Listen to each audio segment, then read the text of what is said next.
Hello, and welcome to Dolphin's Dive, the weekly strategically minded Handelabra stream hosted by Logic Dolphin. Handelabra believes in civil rights for everyone and in being as inclusive as possible, so any comments or activity actively working against those goals are not welcome and will not be tolerated. And with that, let's begin. We are playing Dual Adversaries again, and this week we're doing France 3 and Scotland 2, and we have with us the Ember-Eyed Behemoth and Shadows Flicker Like Flame. What could possibly go wrong? So, France, we have the additional lost conditions sprawling plantations. There's a limit of 7 towns per starting board. That is a lie. Invaders win if you ever cannot place a town. In fact, when you're playing with dual adversaries, you increase the number of available towns by 1 per starting board for each level of the other adversary being played. So in fact, it's not 7, but we increase it by 2 because of the 2 starting board per level of the other adversary, which is 2. 2 times 2 is 4. So there's a limit of 11 towns per starting board. Actually, no, I'm misreading this, actually. It's a 9. Not 2 times 2, sorry. It's 9 towns per starting board. Sorry, I got super excited. No, 11 is way too many. It's 9 because you increased this by level 2. All right. Now that I'm off to a great start here. 9 towns per starting board. Invaders, what if you ever cannot place a town? Demand for cash crops. New cash crops is the escalation in stage 2. After exploring on each board, pick a land of the shown terrain. If it has buildings, add a blight. Otherwise, add a town. In the extra rules, frontier explorers, except during setup, after invaders successfully explore into a land which had no buildings, add an explorer there. Slave labor. During setup, put the slave rebellion event under the top 3 cards of the event deck. After invaders build in a land with 2 explorers or more, replace all but 1 explorer there with an equal number of towns. This is the Slave Rebellion card. Generally goes off twice. The first time happens at stage 1-2, adds strife to a town. And then draw another event card and returns cards to the event deck as per set, which is to say under the top 3 cards of the event deck. And then aid the uprising. Invaders of strife take 1 damage per Tahan present, add a Tahan per building that destroys. In stage 3, this does slightly more. We also have early plantations. During setup on each board, add a town to the highest numbered land without towns. Add a town to land number 1. And that's that. Scotland 2, we have the additional lost condition trade hub. If the number of coastal lands with cities is ever greater than 2 times the number of boards, the invaders win. We have the escalation on stage 3. Ports sprawl outward on the single board with the most coastal buildings. Add a town to the end lands with the fewest towns. N equals number of players. So N is 2. We have trading port. After setup in coastal lands, explorer cards add a town instead of an explorer. Coastal lands invader cards do this for maximum 2 lands per board. And we have seize opportunity. During setup, add a city to land number 2. Place the coastal lands as the 3rd stage 2 card and move the 2 stage 2 cards above it up by 1. New deck order is 1-1-2-2-1-C2 3-3-3-3-3, where C is the stage 2 coastal lands card. This is the only invader deck manipulation rule. Otherwise, we would have to talk about how to combine different setup rules. But this is the only one. Also, not relevant here, but if France's setup instructions would add city to a coastal land other than land number 2, you instead add the city to an adjacent inland land. This is not because of France, but because of Scotland. You're playing with Scotland. Anything that adds a city to a coastal land other than land number 2 instead adds it to an inland land adjacent to that land. That is so that we don't accidentally lose the game early or something. Same with the additional loss condition. It's 9 towns per starting board instead of 7 because Scotland, well, adversaries in general might add extra towns. And Scotland in particular, when you explore in coastal lands, you add a town instead of an explorer. And I wonder what that would mean for frontier explorers, but we shall see. But we do have additional towns as a buffer. 2 different loss conditions, and also the fear deck, before I forget. The way this works is that you add up the differences between 3-3-3 across both adversaries, combine them, and that'll be your new fear card deck distribution. So France 3 has a fear card distribution of 4-4-3, which is +1, and 0. Scotland 2 has 4-4-3 as well, so that's +1, and 0, for a total of +2, and 0, which is to say 5-5-3. Which I wish I could point to one of these on the cards to say what that exactly means, but you could just visualize that, I guess. We're joined today by Ember-Eyed Behemoth. Set up, put 2 presents and Incarna in the highest numbered wetland on your starting board that is adjacent to any jungle. And to any jungle. Okay, so I'm wondering where it says any jungle. I guess it's just a wetland on your board adjacent to any jungle. Doesn't necessarily need to be a jungle on your board. So highest numbered wetland adjacent to any jungle, I guess that is forced to be H7, adjacent to H5, but I guess there could be an argument if H4 was a wetland and the jungles were not adjacent, but there was a jungle over here that was adjacent, then certainly that would be something. But anyway, 2 presents Incarna in H7, that's what that means. Special rules. The Behemoth rises. You have Incarna. If Incarna is empowered, it may count as a sacred site. Once per turn during the spirit, fast, or slow phase, you may either push Incarna or add or move Incarna to any of your sacred sites on the island.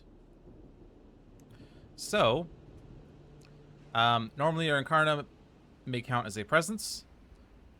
In this case, if our Incarna is empowered, it may also count as a sacred site. And we have the ability to push it or add or move it to a sacred site during the spirit, fast, or slow phase. Unrelenting strides. On any turn that you don't use innate powers, you may use the Behemoth Rises an additional time. So, we can use it twice if we need to. Growth options, pick 1. Number 1, reclaim cards, gain power card. Number 2, add a presence to jungle or land with your presence at range 3, and add a presence at range 0. Number 3, gain a power card, add a presence range 1, gain 3 energy, and discard a power card with fire. And then number 4, which happens max once per game, reclaim all cards with fire, empower your Incarna, and move your Incarna range 1. Alright. We start with 0 energy and 1 card play per turn. We get up to 5 energy and 4 card plays. We get a fire, an earth, a plant, a fire, and a fire. Lots of fire. Lit. Under innate power is smash, stomp, and flatten. Note that if your Incarna is empowered, you may repeat this power once each turn. You may take other actions before repeating, including the Behemoth Rises. This takes place in the Incarna land as well. At 2 fire, 1 earth, you deal 2 damage. At 3 fire, 1 earth, 1 plant, 1 damage, push 1 Dahan. At 4 fire, 2 earth, 1 plant, 1 fear, 1 damage. And at 5 fire, 2 earth, 2 plant, 2 damage, 2 damage, 2 Dahan. And then our starting powers, Terrifying Rampage, where 2 invaders don't participate in Ravage. Blazing Intimidation, where we could push explorers or towns to lands without Incarna. Exaltation of Grasping Roots, where we could target spirit as a wilds to other lands, he may do likewise. And Surging Lahar, which is 2 damage, and if your presence is present, add a Paddlets. If your presence is present, yes. Alright. Shadows Flicker Like Flame. Set up, put 3 presents on your starting board, 2 in the highest number jungle, and 1 in land number 5. So 2 in the highest number jungle will be D6, and then land number 5 will have 1 presence. Special rules, Shadows of the Dahan. Whenever you use a power, you may pay 1 energy to target a land with Dahan, regardless of the power's range, power cards, or your innate powers. We're not playing with any aspects, so this is just base Shadows. Growth options, pick 1. Number 1, reclaim cards, gain power card. Number 2, gain power card, add a presence at range 1. Number 3, add a presence at range 3, gain 3 energy. Start at 0 energy and 1 card play per turn. We get up to 6 energy and 5 card plays. And our innate power, Darkness Follows the Unwary. At 2 moon, 1 fire, gather and explore. At 3 moon, 2 fire, destroy up to 2 explorers, 1 fear per explorer destroyed. And at 4 moon, 3 fire, 2 air, 3 damage, 1 fear per invader destroyed by the damage. And we start with Concealing Shadows, where Dahan take no damage from ravaging invaders. Crops Withered Fade, where we get 2 fear and can replace, or basically downgrade an explorer or a city, or sorry, downgrade a town or a city. Favors called Dew, gather up to 4 Dahan, and now if Dahan outnumber the invaders that are present, 3 fear. And Mantle of Dread, 2 fear, and target spirit may push an explorer town from one of their lands. Neato. Are we all squared away? Let's play.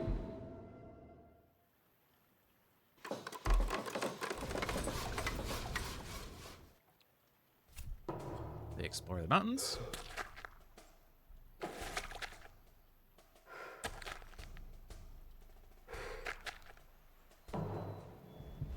Alrighty.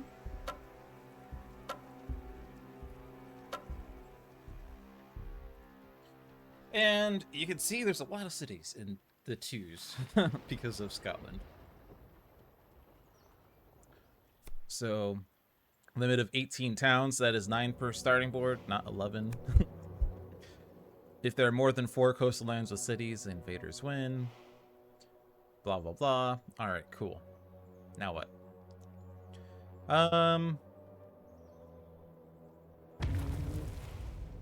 What shall we do? Well, 3 of Ember-Eyed Behemoth's starting powers cost energy. Is it reasonable to play Exaltation and Terrifying Rampage? The answer is probably not, so I don't think double presence turn 1 is necessarily correct. Playing 2 fire and an earth would be cool. I guess that's going to be searching Lahar and then 1 other card. That's okay, that's damage. Incarna is currently in H7, which is irrelevant, but could be H4, which is relevant, because we can push our Incarna, so that's fine.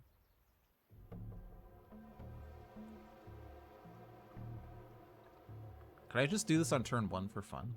That's probably not a good idea either. I'm thinking we're doing growth option 3. It would kind of be nice to get innate energy, but getting the 2 card plays is super important. This gives me energy, this gives me a power card. I do discard a power card with fire, but growth option 4 will get me back. Also, growth option 1 gets all power cards back, by the way, but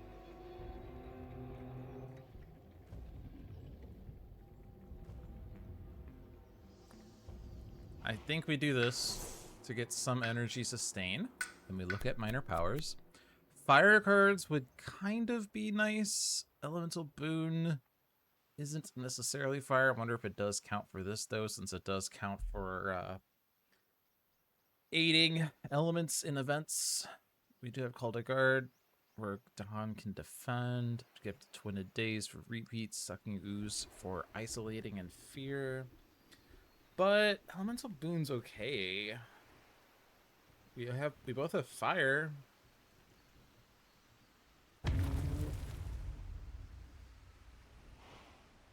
I'll just click it. And now let's see if I can discard it. The answer is yes, I can.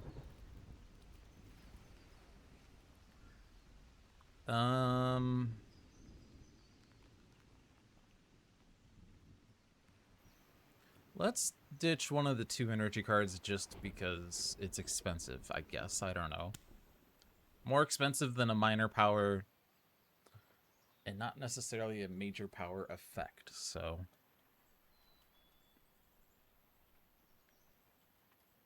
Now this is targeting the Incarna, of course. This is range 1. This is target spirit adding a wilds. This is from a sacred site, which is not my Incarna presently. But it may be a presence, and you can actually kind of see that if you look at the Incarna, because it has the presence icon on it. But if I do put my presence in H4 and push the Incarna into H4, that would be a sacred site. And we do kind of need to,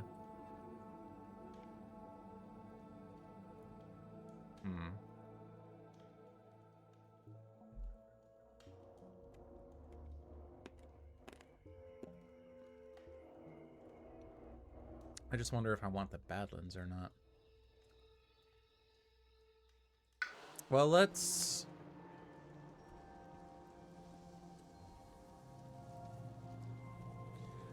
grow into H4. Surging Lahar and probably Exaltation. Because we don't need Terrifying Rampage. Maybe we do Elemental Boon instead, but let's see. Generally, I like taking energy on turn 1, getting the 2 cards, then doing energy on turn 2, because energy on shadows is kind of difficult, especially when we have the shadows of the Han rule. Because our downgrade power is range 0, our concealing shadows for Dahan don't take damage from Ravage is range 0, so...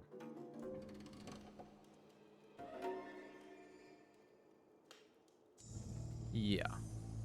Now, of these 2 lands, the only one that has a Dahan in it is D5. Also, I guess H3 technically, but I'm not really worried about H3. But D5 is blighted is the issue, so I don't really want to do Concealing Shadows there. We could do Mantle of Dread to push and explore town from one of the lands.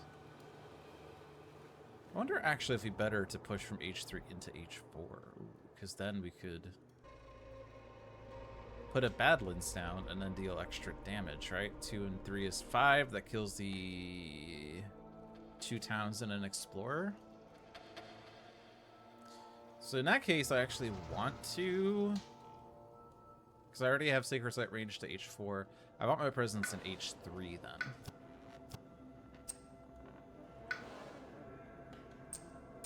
I don't have range because this is range 1. Okay. Never mind. I tried. Then I'm not doing that. I guess I could push the town from H7 into H4. It's not as good. We could do Terrifying Rampage in H3. Invaders don't participate in Ravage so that we don't blight in H3. It's not really a big deal. It's more the Dahan I don't want to have killed. Since they are limited in quantity. But if I do... so Mantle of Dread then isn't going to do much for H3 then. Guess we could use it on H7 to push into H4 so that we do slightly more with our damage dealing powers in H4.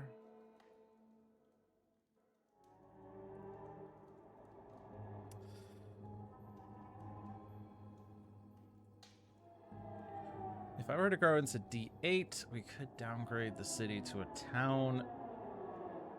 I don't really want to play both of my fire cards, because being able to use Darkness Swallows... I guess it's not as strong against France, because it only gathers 1 Explorer. But it is still 1 Explorer. I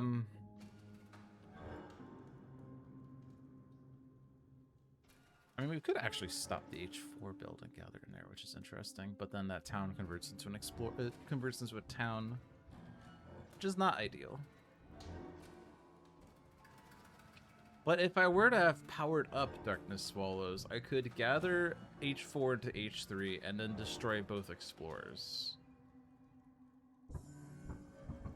And then Mantle of Dread.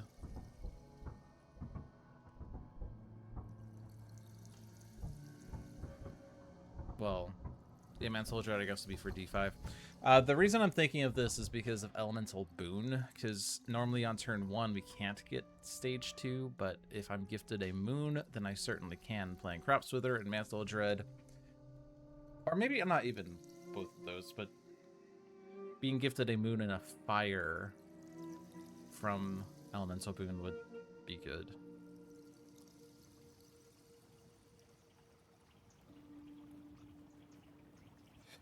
And I guess I could do, like, if I do...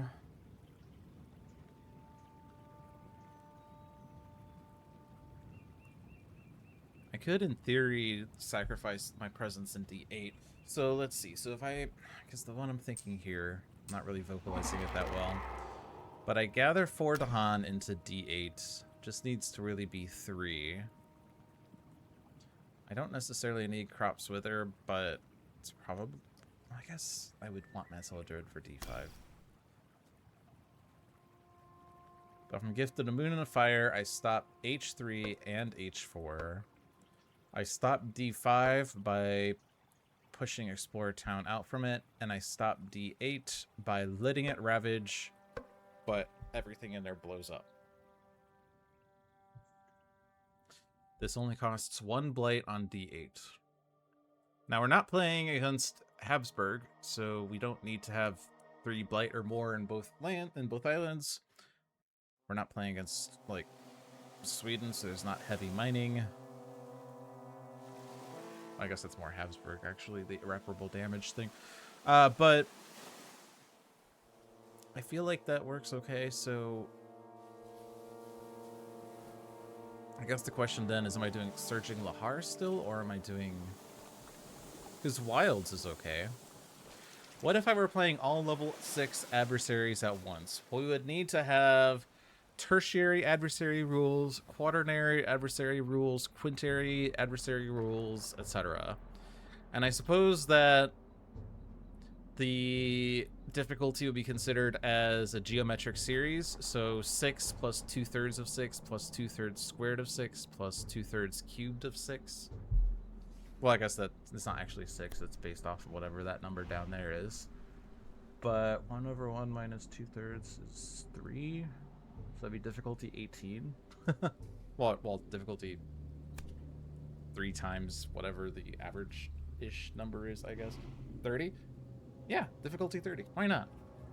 This game's so easy. I'll just play difficulty 30 every time. Okay, so which one of these then? Wilds kind of seems nice. Putting a Wilds in D5 is probably reasonable.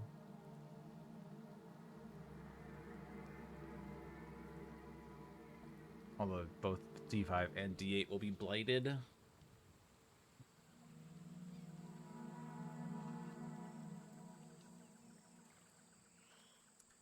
Wilding the coastal lands is probably slightly better, as that stops towns from entering those lands. So let's wait until we're more coastal for that.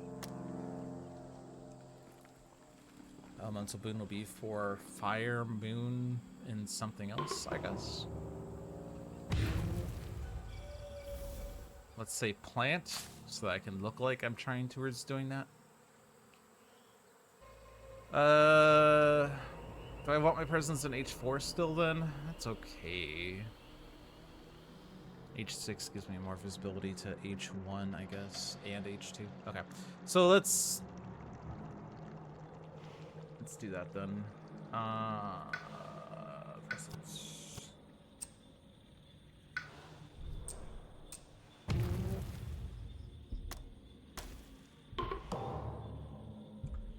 Boon. Thought both of these builds.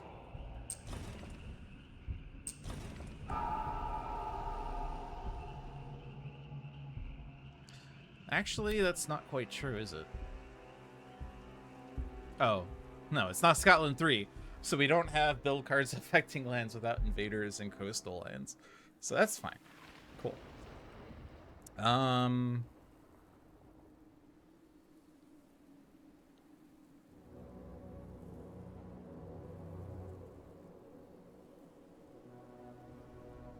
I don't need to move my Incarna right away, because it happened in the slow phase. In case I so decide that I want to do my damage somewhere else. So let's leave it there. Sands Explorer. Town in a coastal land.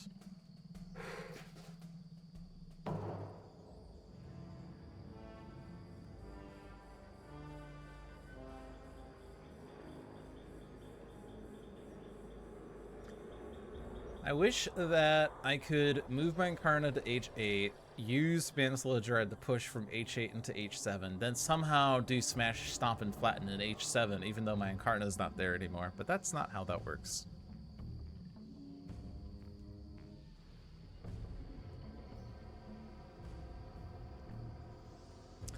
Well, we do know Favor's Call Due is going to happen here.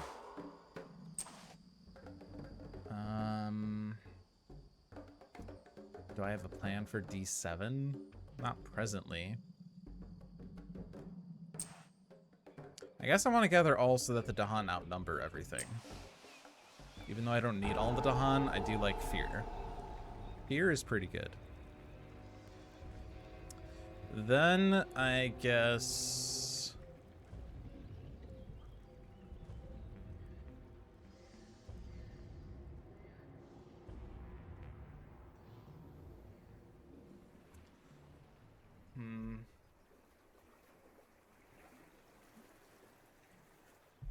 Where do I want the Badlands to be? H7 or H8?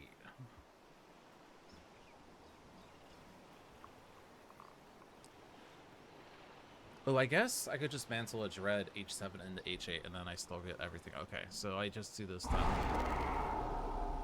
No, I can't do that. What am I talking about? I have to do this myself. It's not you may do likewise. It's just target spear. Okay. Okay. Let's make D2 party. I got so excited for no reason. I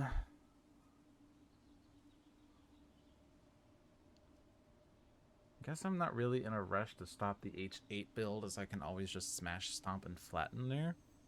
So let's...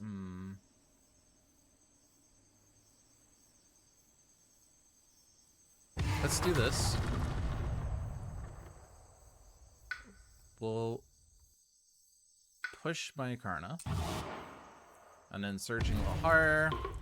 My presence is present. So I make a Badlands. And now when I smash, stomp, and flatten, I actually kill 2 things. Neat. Alright, so build, build, build, build. Ravage with destruction, but nothing happening in these lands. Okay. Now, I spent all my energy that I gained on the 3 energy last turn, so I probably should get to +1 energy at least. 2 in fire is actually reasonable, as that does get me more damage, which I don't really need this turn, but then you have it. And then I can do the Reclaim All next turn. As much as you have loved and do love Spirit Island, you've just today figured out what the problem is with the game. Oh no, there's a problem with the game?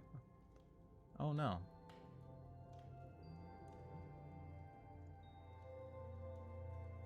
I think we do middle growth option here twice, because then I could still play 2 cards twice, get to 3 energy, and then energy is really easy.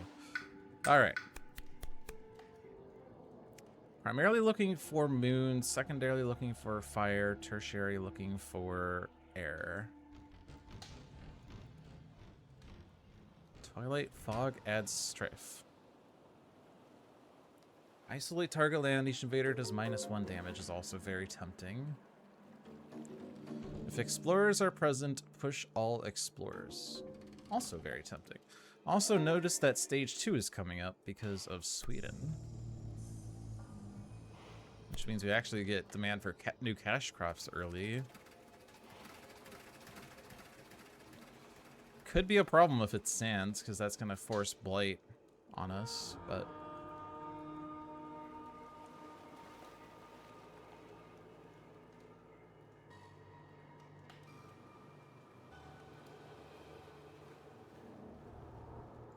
In many, maybe most games where a surprise goes wrong for you, there's room to adjust. The knowledge needed to adjust on a bad turn in Spirit Island is extremely high, with chances of turning it around really low.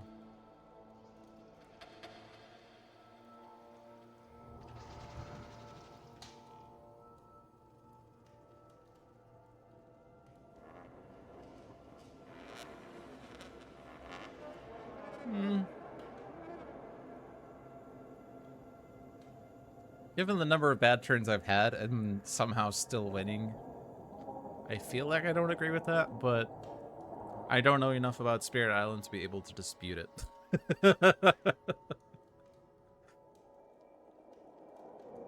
I love that saying, by the way.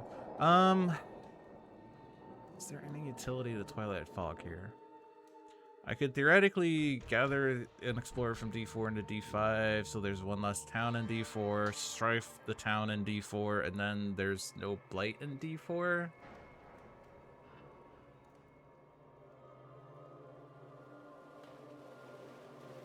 The problem is I need to play Concealing Shadows this turn in D8.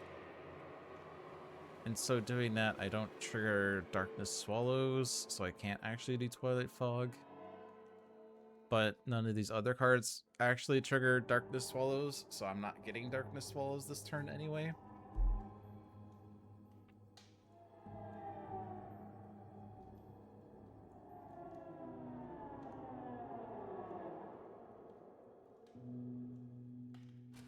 I think I still click Twilight Fog because it's 0 energy and adds Strife. Strife is pretty good. Okay, Sacred Site is over here. If I make this a Sacred Site, I have slightly more visibility on board D with Sacred Site range. Its presence is range 1, so I can't really put it far away anyway. Sacred Site D8 is not much better. Plus that presence is going to go away anyway.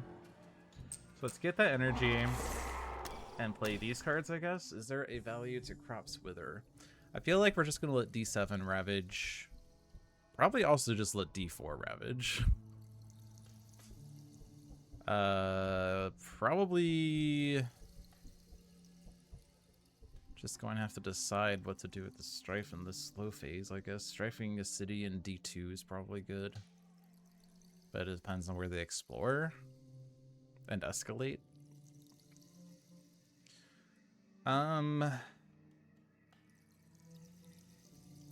H8 is going to die to smash, stompin, and flat. Yes, smashin', stompin, and flatten. That's what that is. Invaders don't participate in Ravage. I mean, I'm playing these cards, I guess. This pushes 3 to Han. There's also Exaltation for the Wilds. We're not actually coastal yet, despite how I said I wanted to wait on this until I was coastal. I guess we could put a presence in like H3 instead of D5 in order to make a coastal presence happen.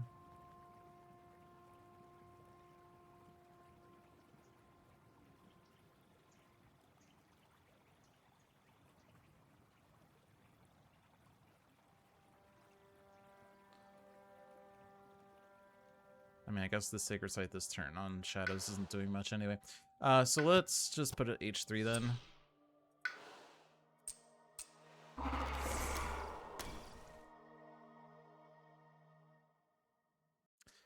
We could grow into D2 and do Crop's Wither instead of Twilight Fog. Depends on if I really, like, I don't necessarily want to convert a city to a town because that makes France worse. There's also the thing about Slave Rebellion. It's underneath the top 3 cards, so it's 2 turns away.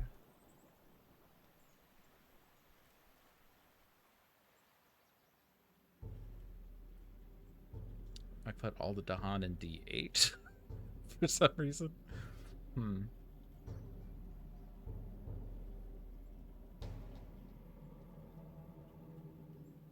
I mean, I guess Twilight Fog in D2 and hope they don't actually explore jungle would be cool. Let's put this presence. It has to be in a jungle or land with our presence. If I want it to be coastal, it's either D2 or H1. Honestly, D2 is probably good. I can always move my Incarna to a Sacred Site, and D2 would be a nice place for that down the road.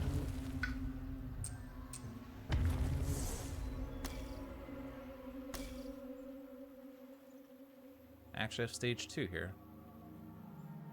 Right, that was happening, right? So I get to push it to Han. I don't need the extra damage, but I can push it to Han. And then put a Wilds. I guess the Wilds of D2 is not super exciting.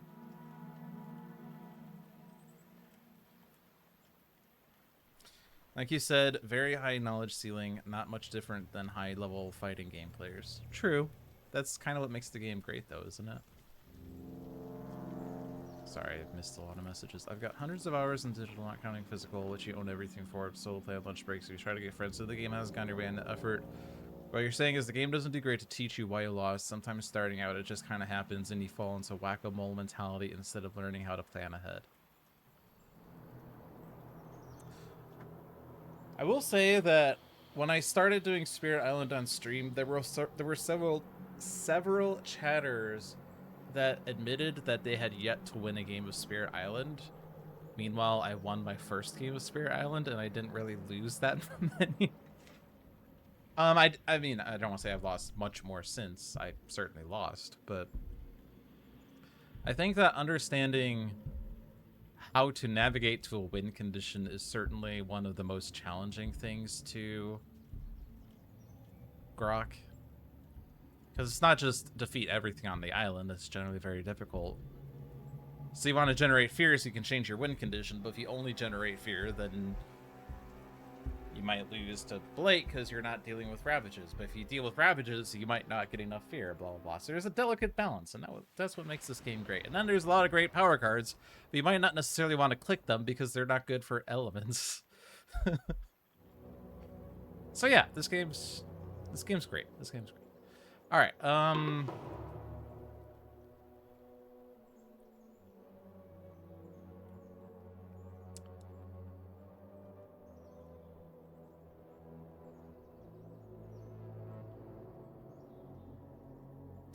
I kind of want to push D5 into D2 so that we don't accidentally convert that to Han by the singular event that does it.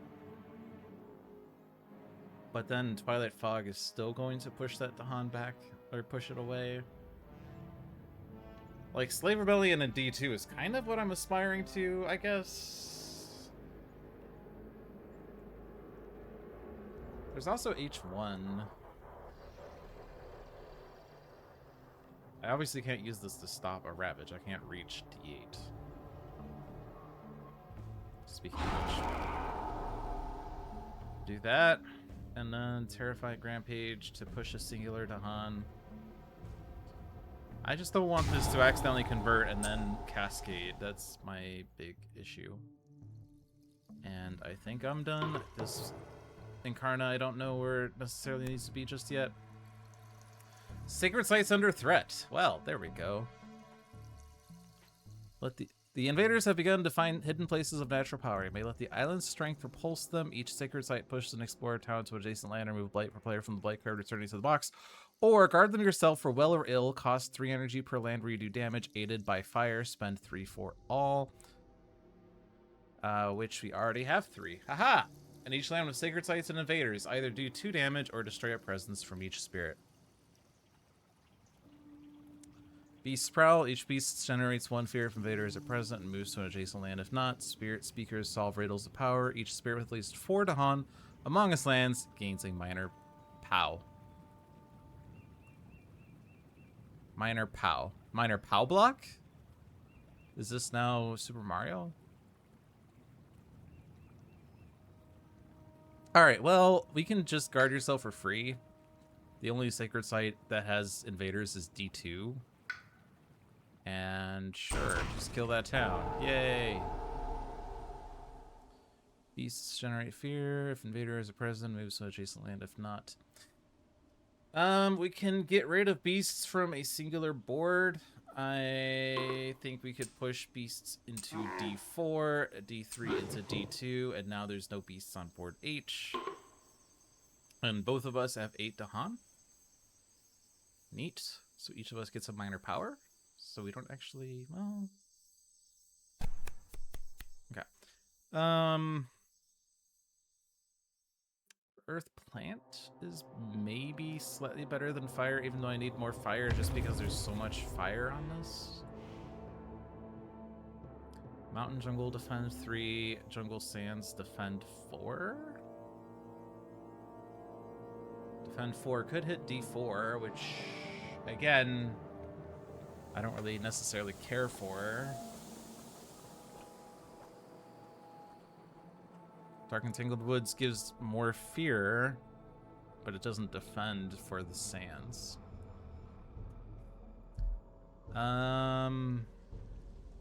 Am I able to have shadows gain a power? No, I have to actually decide this first. Rude. Rude.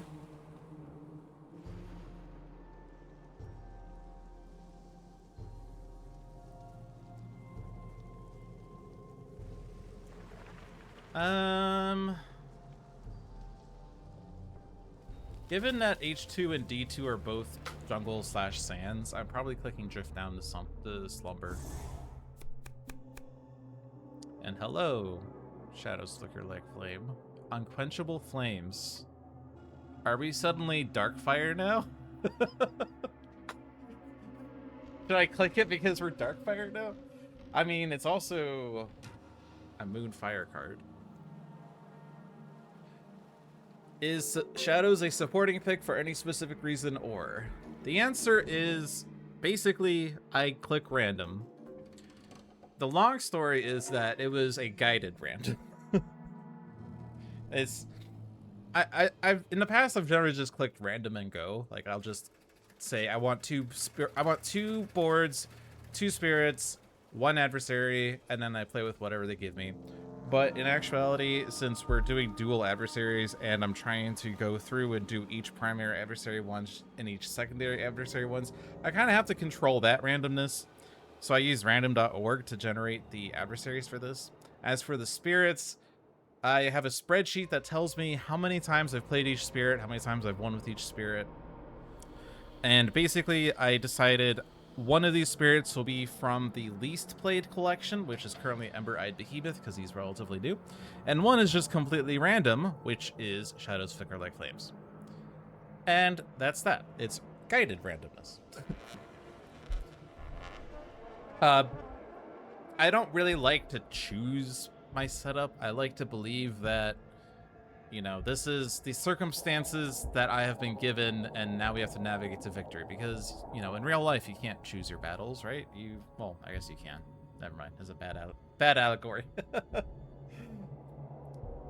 I had a similar mentality when I was playing Sentinels of the Multiverse, though, where I would just click random and go. The idea being that there's a villain in this environment that's doing bad things. Who's locally nearby to help save us? Oh, it's Golem Unity and Omnitron X and, you know, Chrono Ranger. Like, this is who I have. This is what I have to work with because everyone else is on vacation. Anyway,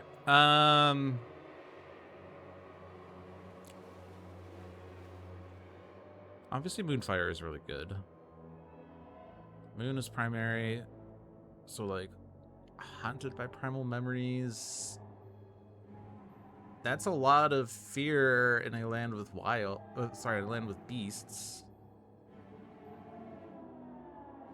But I mean, like, I take Unquenchable Flames because it's Dark Fire. Alright. Fear card. Nerves Fray. Each player adds strife in a land not matching a Ravage card. Aha.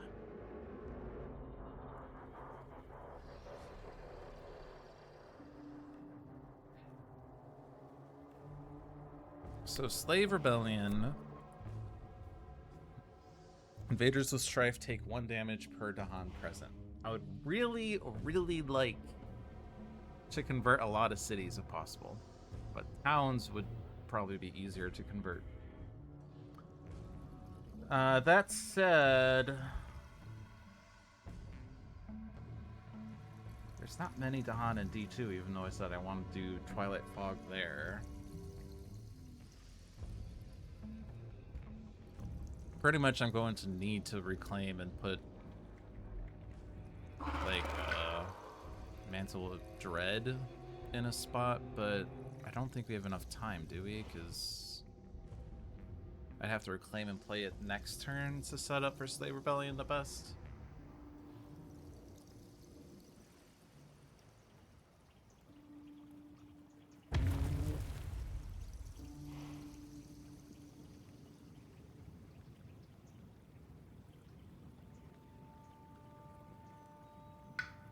We are going to reclaim fire cards next turn, right? Oh, this is the 3 Dahan one.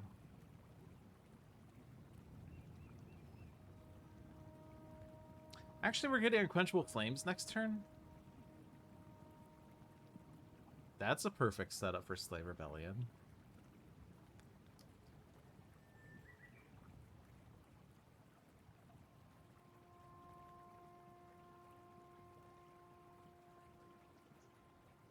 All right, let's gamble on this. Mountains Ravage. Sands build.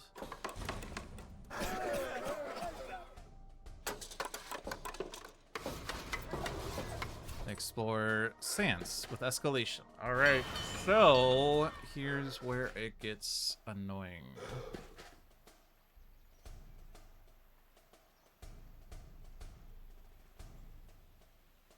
I think we say that H8 is not a presence, and then we put Blight there, right? Doesn't destroy my presence, because my Incarna is not a presence, wink wink. And then we have this annoying issue where now I have to suddenly solve D4 before it cascades. Hey, caramba. I guess we can defend 4 there. It's not ideal, but we can... I guess I'm playing it. Well, I'm not necessarily playing it next turn, but I guess I gather, destroy explorers or something in D4. And then defend it, and then have to figure out D7 next turn. I guess we could just Twilight Fog there, but I guess D2's now fully... it's now fully strifed up for Slave Rebellion, so I guess it doesn't make much sense. Anyway, Smash, Stomp, Flatten.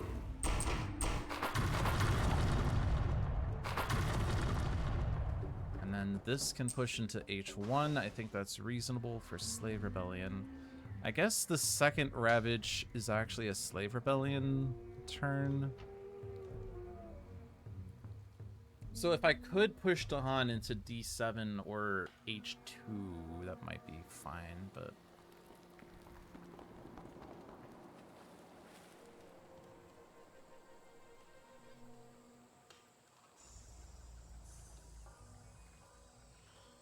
if I play these cards on Shadows, I guess we could get to 3-card plays. I would get, if I get a Moon card, I can destroy 2 Explorers.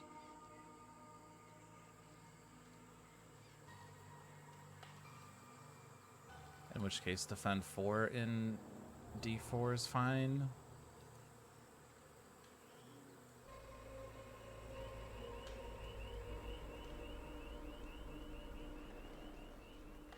I think this Incarna moves to D2 now.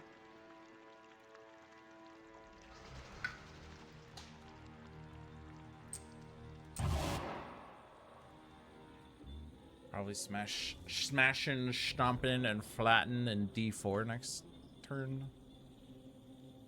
Wilds.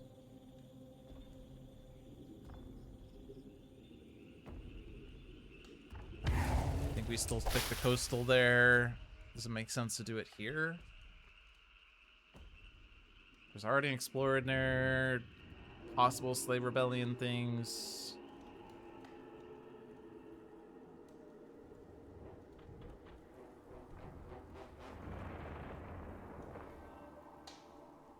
Let's click H6, as it kind of makes it harder to get to H7, maybe? I don't know if that makes sense.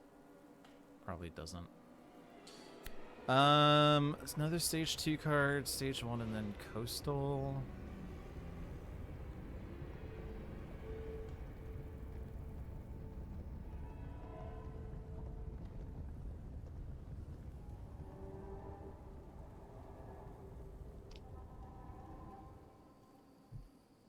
And this Twilight Fog is now kind of sad.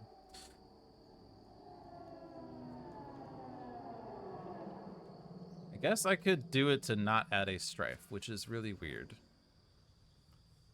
If I push H3 into D4...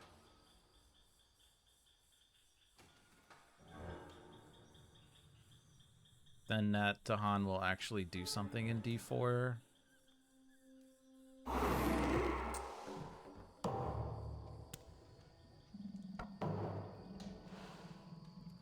Okay.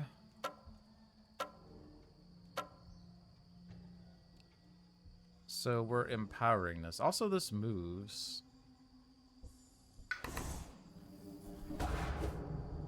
The empowered Incarna can actually be repeated.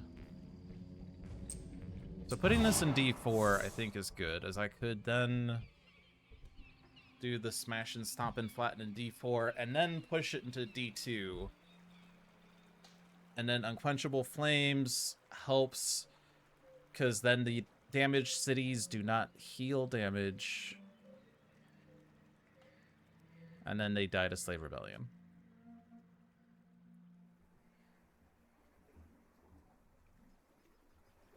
So we need to play this.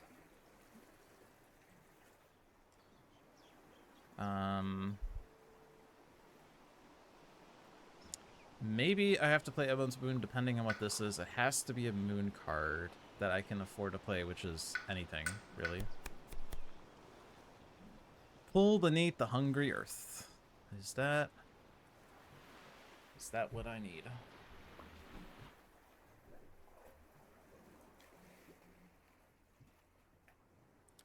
What if you use the slow power as if it were fast? Would that help?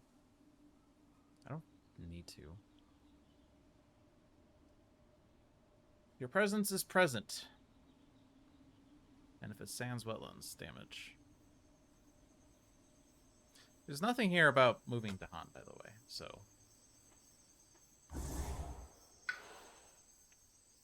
Presence then in D4.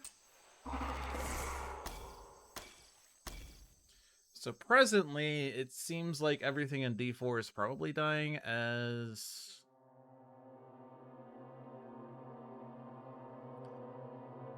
Number 1, we destroy 2 explorers, which is going to destroy probably D2 and one of these or something. So, like, whatever. There's 1 explorer there still. They build, which is going to be a city. But the Ravage goes off first, destroys a town, build a city, smashing, flatten, stomping. 2 damage.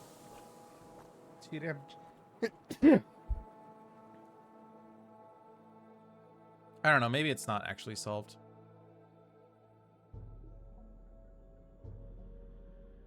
There's only 1 Dahan in there too, which is also annoying. Wish I could put more in there. Maybe the event will help. Maybe it won't. I don't know.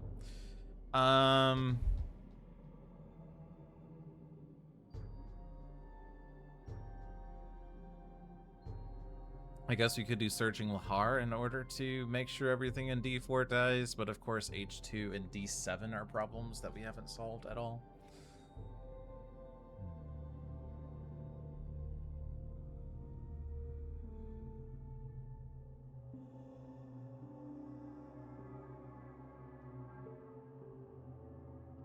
I suppose we could do Blazing Intimidation.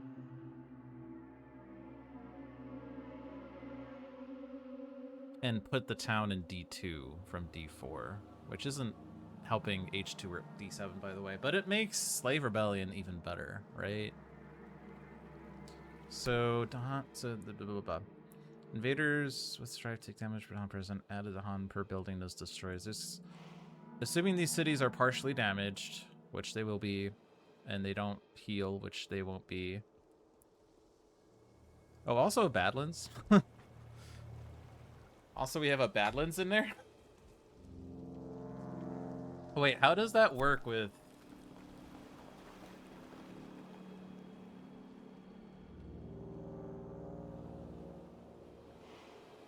Invaders with strife take damage per Dahan present. Does that mean...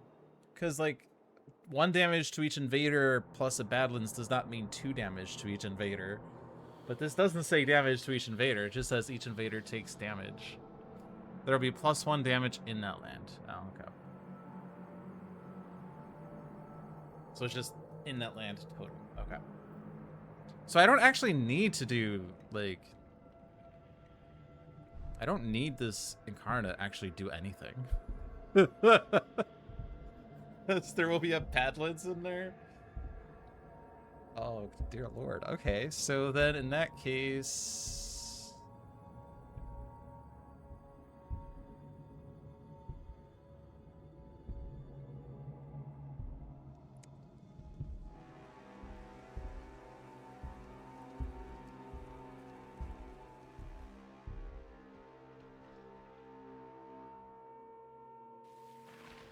mean, I think it's definitely that.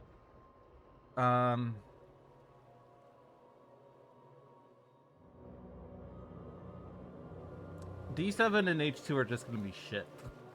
That's all it's going to be. Also we're blighting the island this turn, I guess. Okay. Island's blighting. Okay.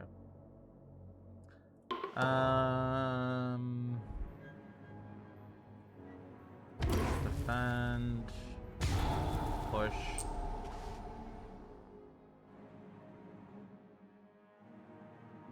Ooh, if I push both towns, there's not actually a build in D4. Interesting.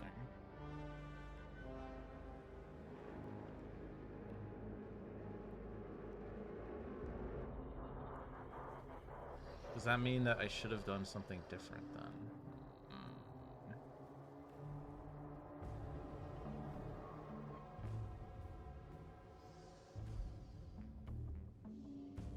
Actually, hold on. Yeah, I could do something different then. Well, no, not really, because I... Actually, no, hold on. When I moved my Incarna... If I actually move it to D1...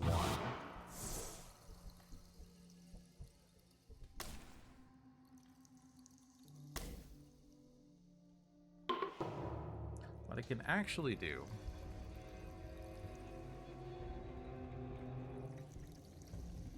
Oh, it doesn't quite work, as I still need to get rid of, like, the things in there, annoyingly.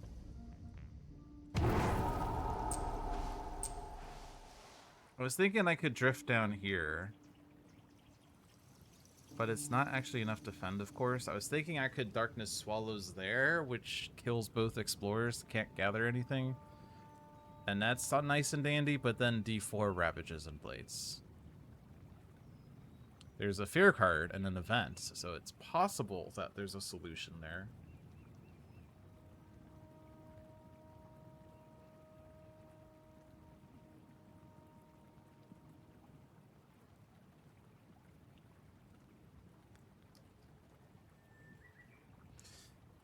So if I don't need to play Drift Down, is there a better thing I could do? 2 invaders, don't force his fate, it's not going to be good enough. Elemental Boon isn't really going to do anything. It powers this up, I guess. I could smash D7 after. Yeah, I mean, it's not unreasonable.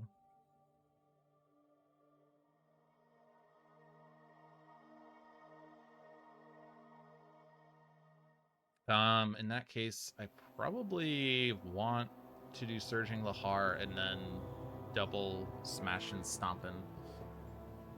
So we go back again.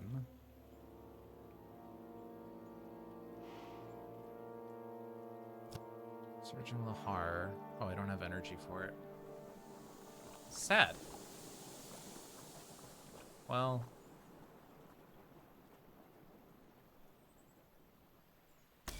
If I play that, which is mainly just so I get extra things, 3 and 3 is 6, and I can still defend there next turn. Or maybe... Well, I'm going to be very tight on... very tight on Dahan, but I guess I could do Terrifying Rampage to push 2 Dahan into H2 or something, which I don't know if that's necessarily any better.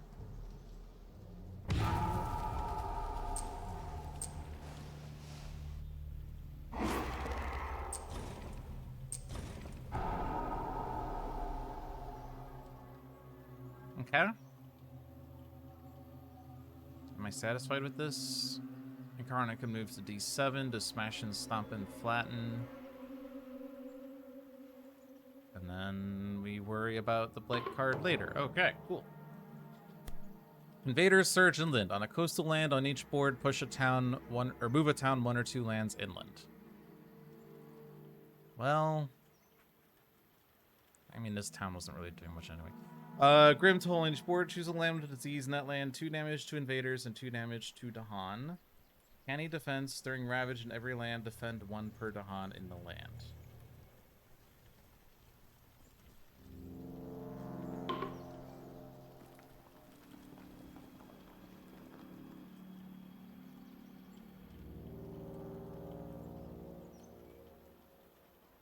Oh, that's actually kind of annoying because now D2 has fewer Dahan.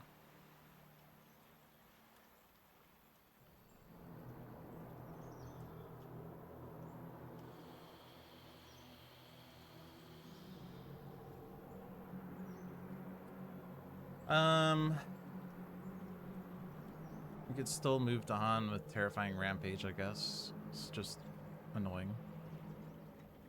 Pushing this in the D8, I guess, is okay.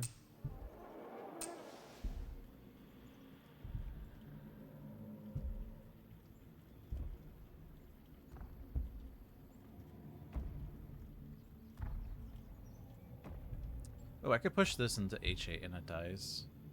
Although actually the Dahan also dies. Defend 1, but there's a Badlands in there.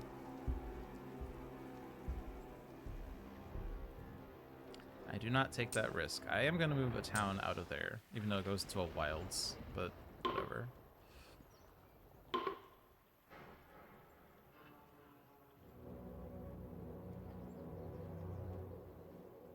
I'm just going to ping these towns because then I don't, if I can't get it to Han and D2, they still convert.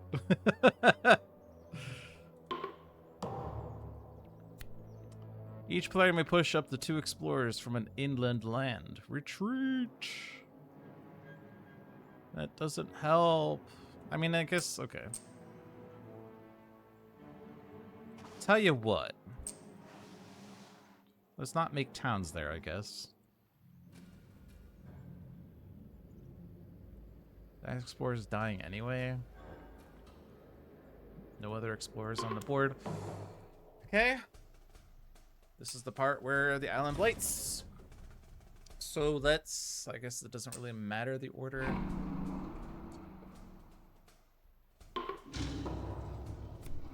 Alright, still healthy island for now. Strong earth shatters slowly. Immediately, each player adds blight from this card to a land adjacent to blight. Okay. That one.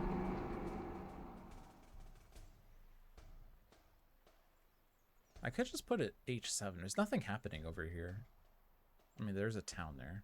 And there's an explorer still. Let's put it here. But we're still healthy. Jungle.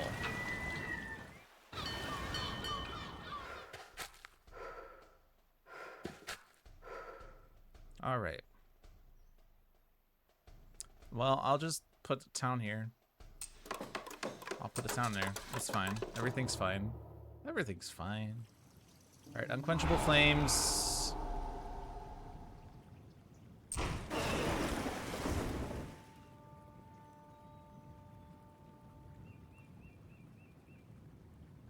presence in D4 is not doing anything anymore. Probably should have put that in a different place, huh?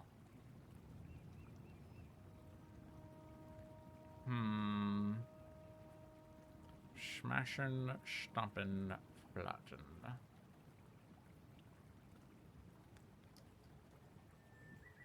I don't have energy, so I can't target any land with this, so my only real option is that one, I guess.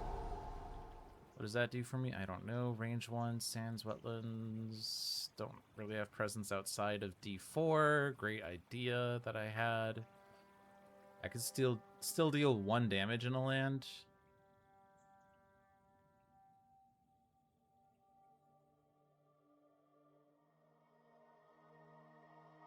Definitely gonna need to put the Dahan from D4 into D2.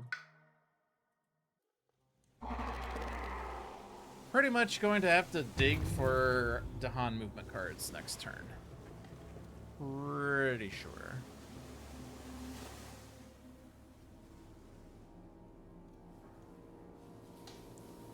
Alright, so let's move this. Smashing, stomping, flatten.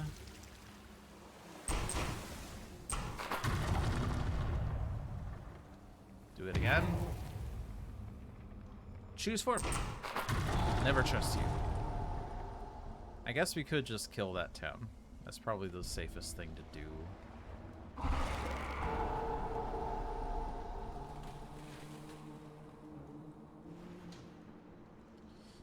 As now I don't have to worry about this Ravage. And now the only thing to worry about is H2, so I can drift down there. Which isn't enough. Although actually no, it's slightly enough if I just make the 2 cities not Ravage. So I have that going for me, which is nice. Wilds.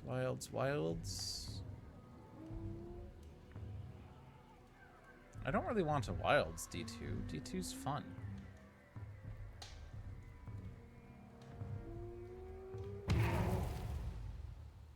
Let's Wilds this one. Let's Wilds this one.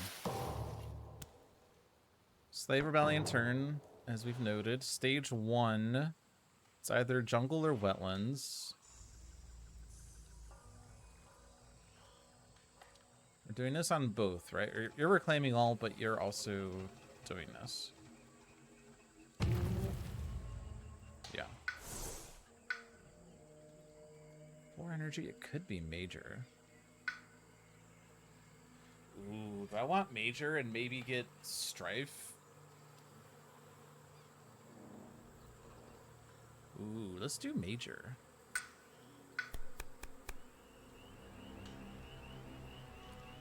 Five. Ooh. Ooh. Ooh. Ooh. I can actually get the threshold. It adds blight, yes, yes. But in up to 3 lands with blight, add things.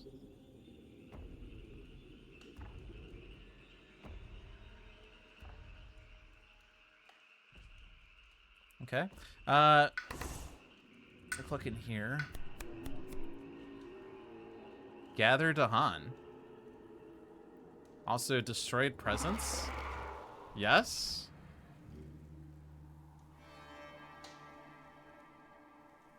Yes. Yes. I'm gonna forget this power, and then someone in the chat could tell me how I should not have forgotten that power after last week. I do have to discard a card with fire on it. Yes. Let's discard that one. Yes, it does add Badlands. Kind of feel like going up the energy track, honestly.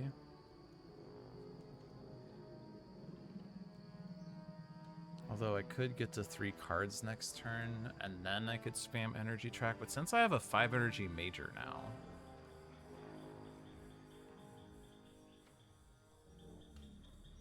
and up to 3 adjacent lands with blight, add things.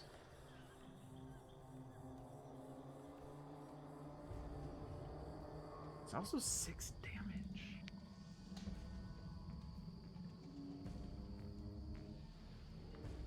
Like, I really just want to...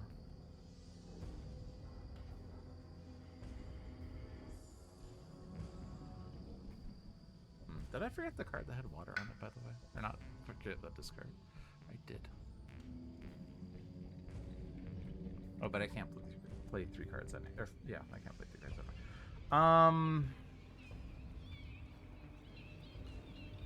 Like, my temptation...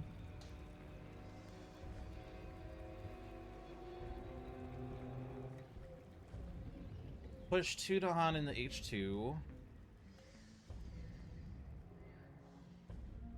6 damage H1.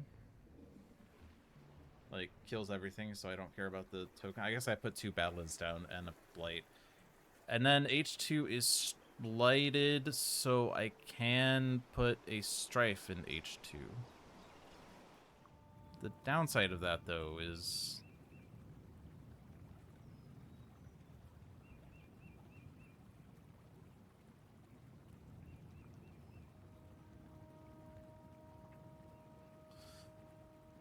that it doesn't actually solve H2.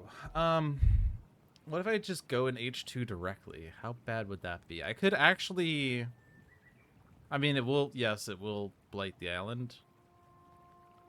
But I could do the push to Han from H1 and H2 trick. Ping. Well, I guess I can only...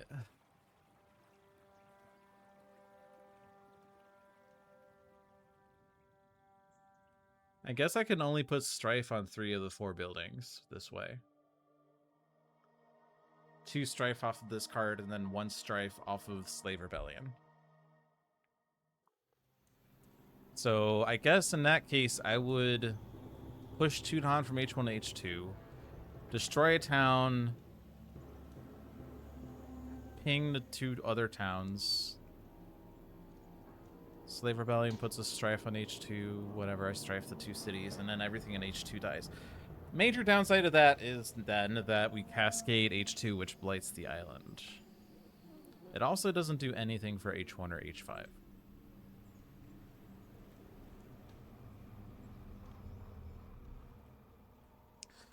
I also clicked, like, Sky's Herald the Season of Return. I have to click that for D2. Yes, yes.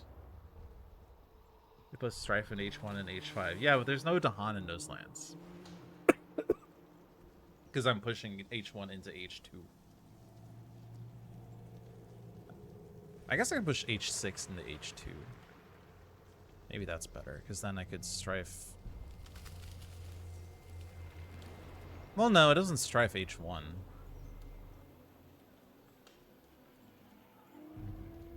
Oh, but if I cascade H2 into H1? Yeah. Because then we'll have... Okay, yeah, so I cascade into H1. Put a Strife in H1, and then things. Yeah, okay. I have to play these cards, I guess. So I have no fire this turn? Oh, no.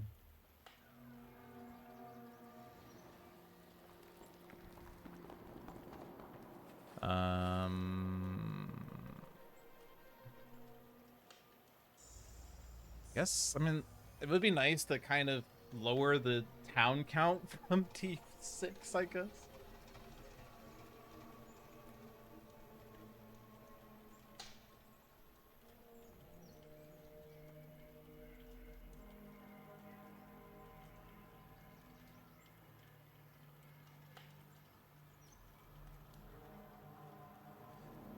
It's also possible that the Blight card gives me an extra power card. That could give me fire. It could also do nothing. This is range 0, so this has to be an H2. Has to be these.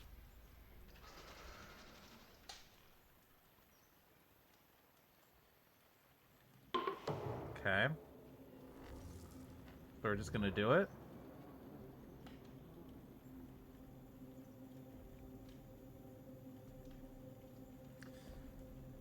Do I do Terrifying Rampage first?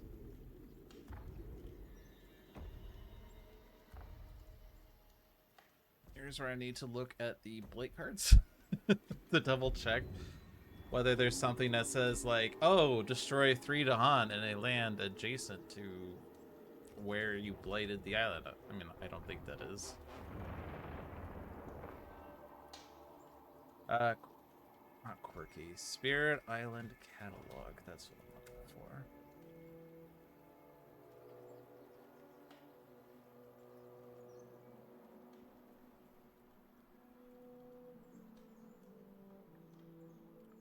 Alright, Downward Spiral, no. Blighted Island, no. Or Memory Phase the Dust, no.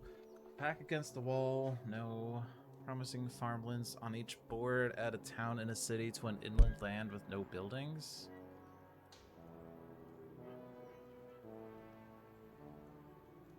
It's not really gonna do anything terrible. Immediately on each board, destroy a beast, then add a blight to a land with buildings. Oh boy, more blight. Aid from Lesser Spirits is of course the one that would be nice. Tipping Point is no longer in the game. Erosion of Will. Doesn't really do anything. Pull upon the island, destroy a presence, and remove a town. That would be nice. A natural proliferation. Immediately each spirit adds presence to a land with the presence on each board. Add Dahan to a land with Dahan, and 2 cities to the land with the fewest buildings, minimum 1. That could be fun.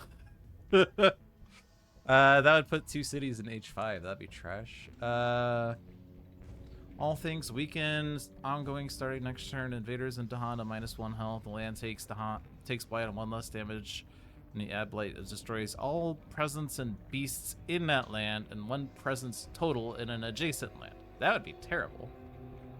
Thriving communities. In 4 different lands with explorers or towns, replace a town with a city, replace explorer with town. Okay. Power corrodes the spirit. Starvation phase. Destroy a presence if 3 or more power cards in play or 4 or more energy played. Okay. Untended land crumbles. Starvation invader phase on each board. Add blight to land adjacent to blight. Spirits will prevent this on all boards. Each board to be protected of fire. Destroy the thing. Blah blah blah blah blah. Words. Words.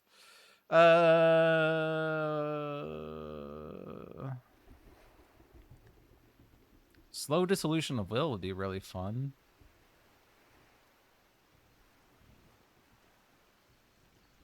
Immediately on each board, build in 3 lands.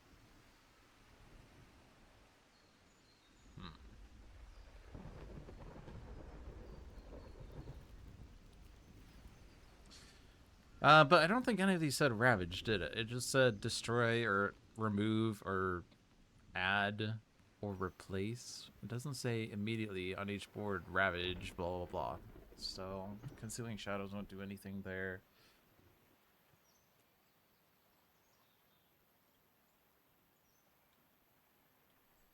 What about, was there Dahan destruction?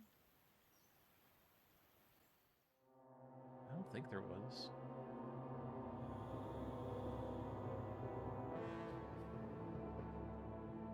So I think we're safe to just spill bitterness onto the earth.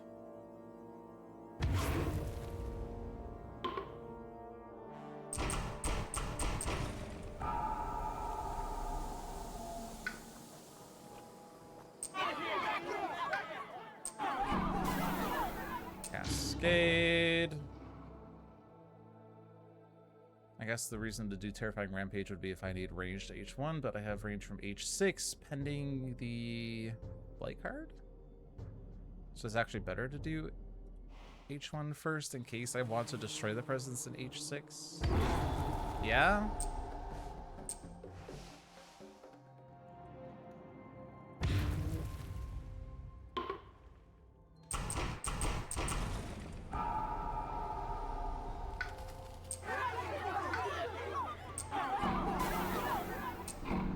Alright, here we go. Thriving communities, immediately on each board, in 4 different lands with explorer towns. Replace a town with a city, or replace an explorer with a town.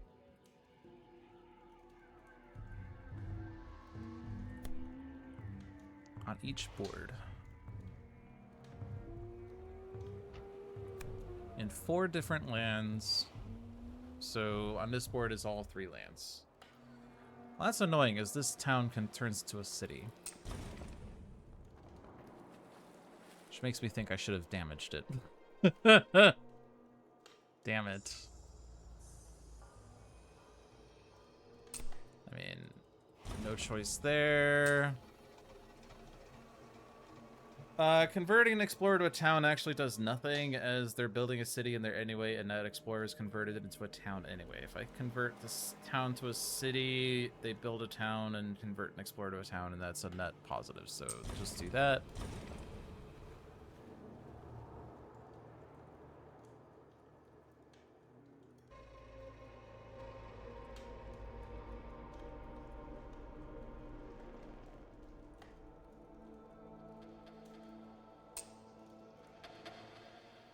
I think I do the same kind of logic here, even though they're not building.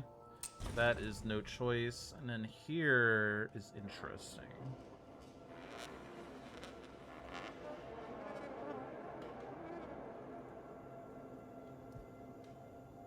Wish I had more strife, I guess, but...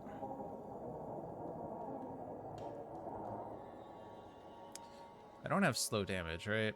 I have Twilight Fog, yes.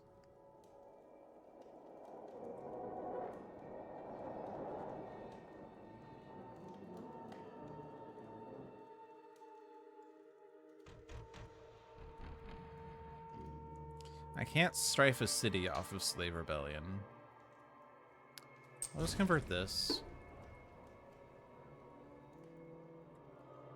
Alright, and then... Strife, I guess? Strife?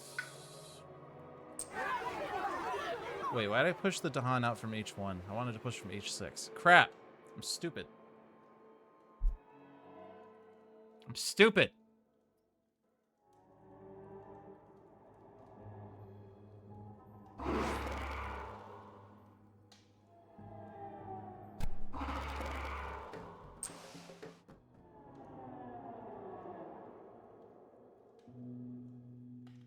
I can't target that land.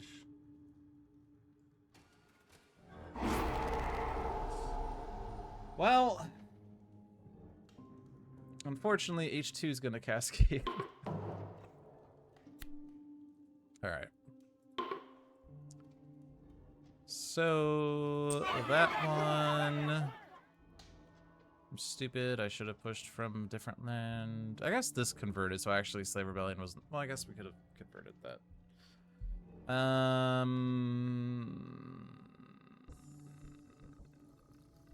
These are both kind of trash.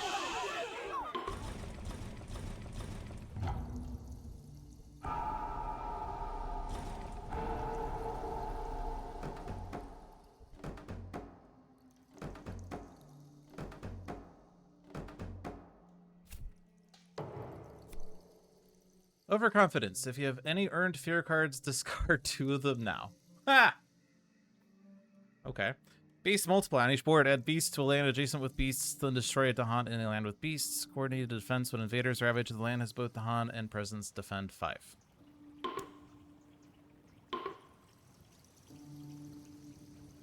Yeah, so much of that fear card. We're also adding beasts back to board H.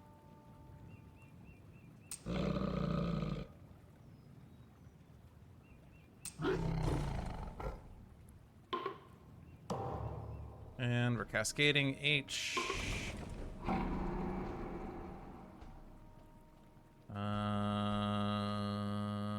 Buy presents, I guess. Terry level 2.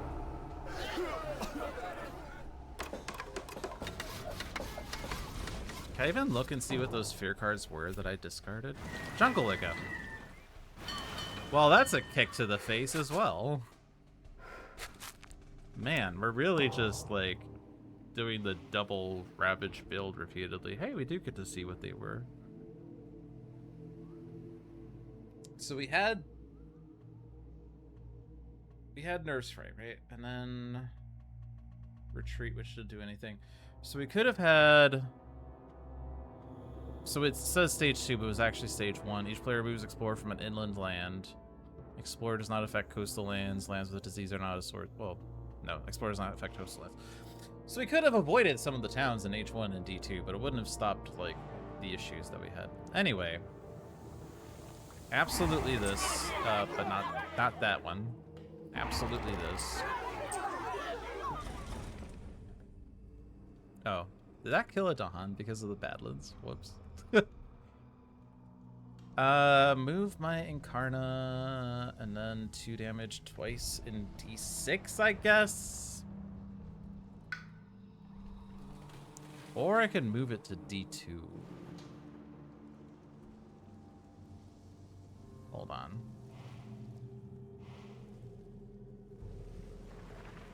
Three, 5, 6, and there's a Badlands in there. Actually kills everything in D2.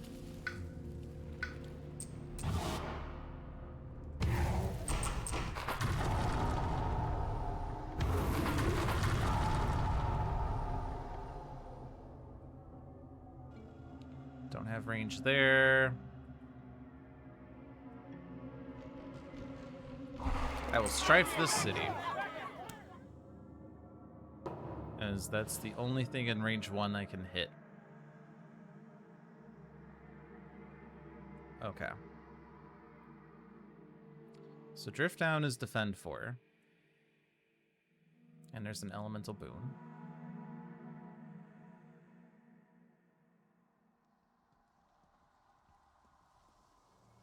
So Drift Down would then make H1 not Blight. I would like to have Dahan in there. Is it worth reclaiming all just so I can get Dahan in there?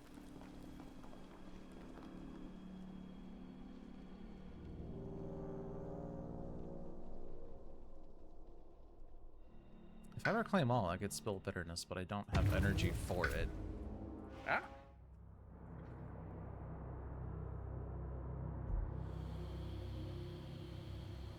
There's also the issue that Shadows can't really do anything this turn.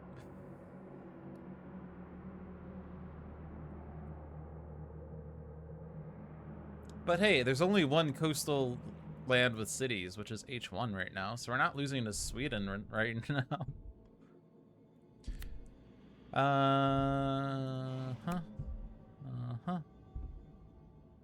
Alright, so there's no other real changes that are active right now. Stage 2 is next. It's the coastal one? Yeah, coastal is next. Unfortunately, right-clicking on this shows Fear card, by the way. Ooh. Ooh, is that unintended, actually? Ooh, is that a bug? I'm not sure which way that's a bug. Am I not supposed to know what this Fear card is? Or is this supposed to show me the full text of the Fear card when I do this? It never got flipped. Aha! So because it never got flipped, we're just seeing the backside, and it should show me. I could put in a bug for that, but what if there's a worse bug later and I can only submit one bug? Because this is the public build, by the way, because I refuse to play beta for whatever reason. Or beta or worse. I'm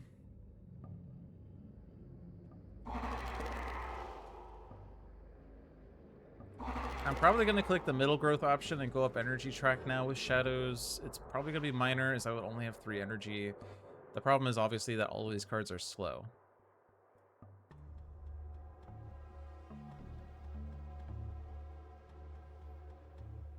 Destroying 2 explorers, generating fear per invader destroyed. Doesn't really do that much, but it does make D6 easier to block. I think I'm just going to click minor here. We're not losing, are we? Cascade, Cascade, Blade. There's room to Cascade still, right? Right? Defend 5? Aha.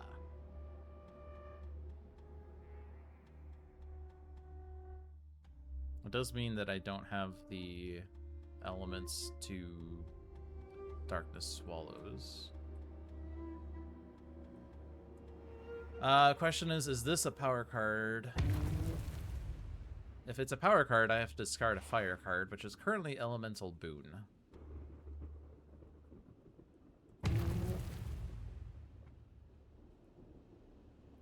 If it's not a power card, I get to get an earth and a plant, which doesn't do anything. This doesn't have a threshold on it? No.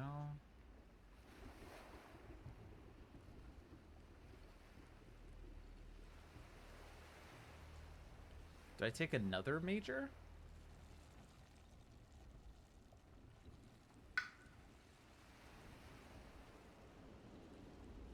Let's take another major, because +3 energy is so good.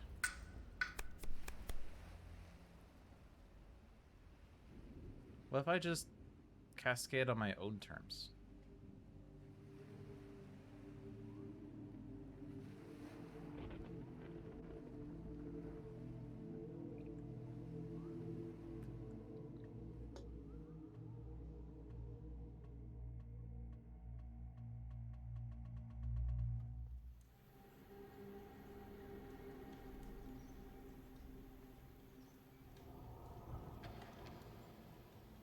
Winds of Rust is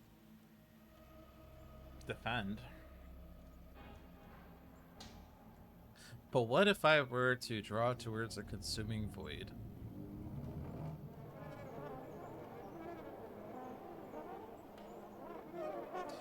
I don't have enough presence to make that happen in H6.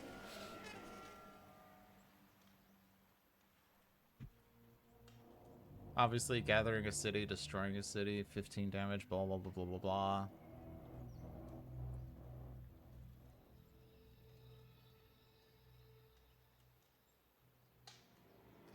If I take Winds of Rest, we actually defend against all the Ravages this turn.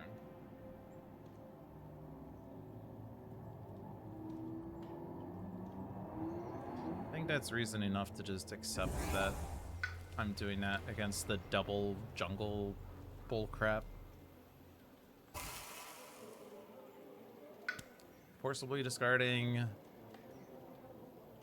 Elemental Boon.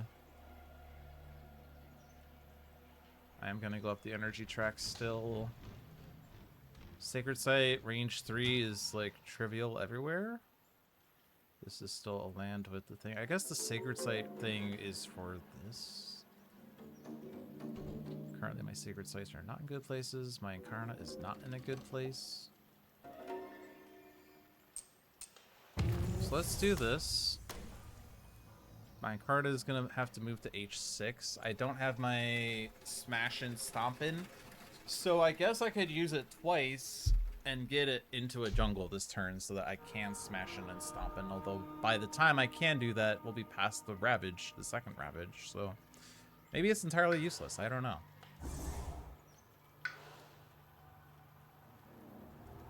But I do want more Sacred Sites with Shadows because my innate power is a thing, even though it's not doing anything. Maybe it's not worth doing it either. I guess... Ooh, I will have energy. So I could Favor's Call do into H5. You're reclaiming next turn, so you could like Winds of Rust in H5 or something, and then hopefully that'll be enough defend. I don't know. Range 2 Sacred Site. H5 is range 2 Sacred Site.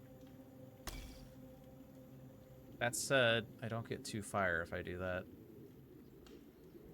So I don't add the Badlands. Is that a source for concern? Badlands would kind of be nice. I guess I can't Favor's Call do into H5, which is, I think, what I was thinking, and that's stupid. Why am I stupid? Let's just play this then. So I have the Badlands, and I can make D6 slightly less bad. It's also coastal next turn.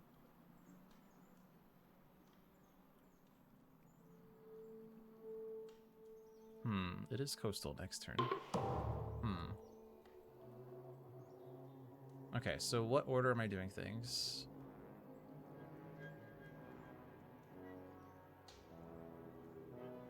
If I downgrade the town, it actually turns back into a town, but if I downgrade the city... If I downgrade the city, it puts more towns on the board, which is not that ideal.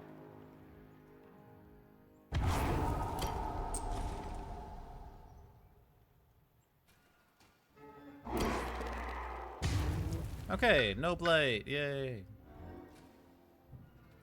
Gather 1 explorer. Just the 1. I guess that stops the town build. Oh, also, wait, hold on. Am I losing because they're putting 2 towns in D1, D2, D3, H3, H2? Is that like... Is that how that works? I honestly don't know. Alright, gather units there. I don't know. Let's just roll with that. We have a fear card. Rising interest in the island. Your island is unlike any the invaders have seen. Their leaders begin to take interest in tales of strangeness. You may ignore their curiosity. Return this top card of the invader deck to the box, but skip cards specially placed during setup so it doesn't skip the Ravage or the Coastal Explorer. On each board, add a town to a land without one, or we weave lies in the minds of their observers 4 energy per player, aided by air. Return the top fear card of the box. During the next normal ravage, each building does +1 damage. We have Beasts of the Jungle. On each board, add Beasts to a jungle without blight. Fear if invaders are present. We have Traps and Snares. On each board, add Wilds to a land with Dahan. Well, I guess we do have a Wilds in H3, so it's less towns. So each building does +1 damage. So that's 3, 6, 7. That's a blight. 4, 5, 6, 7. That's not. 3, 6. That's a blight.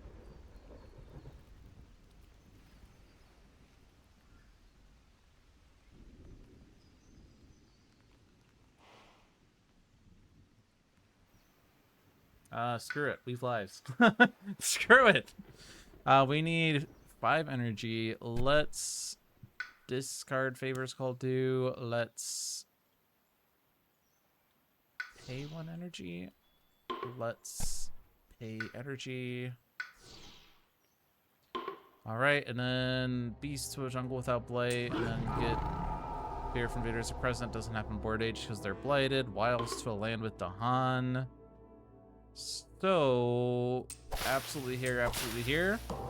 Even though it'd be kind of be nice to just have that ravage and kill things, but we have a lot of things going on. All right, fear card says defend 2 in all lands. Hey, hashtag calculated. All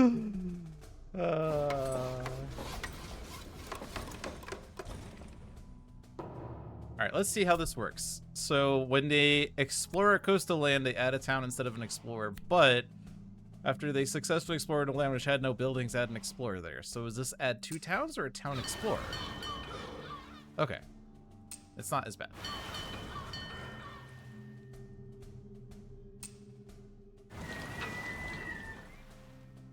Wilds.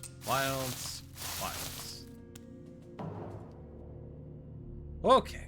Now we just have to deal with the fact that H1 is scary. Literally, like, everything is scary, actually.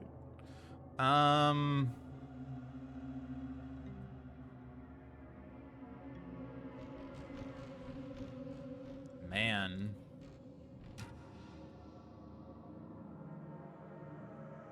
Well, I am not in D1 or D3. So that's annoying. I guess we could move the Incarna to make that happen, actually. It's a stage 1 jungle ravage. How hard can it be? How hard can it be?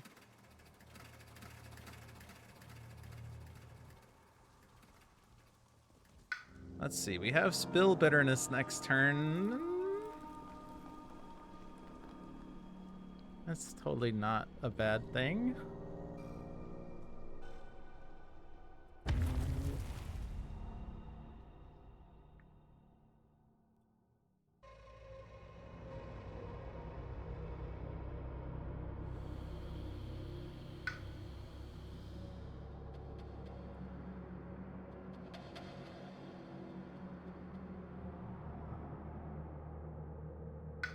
I definitely don't have enough energy to do anything other than Spill Bitterness. Well, I guess we have Drift down too. Ooh, is that actually enough?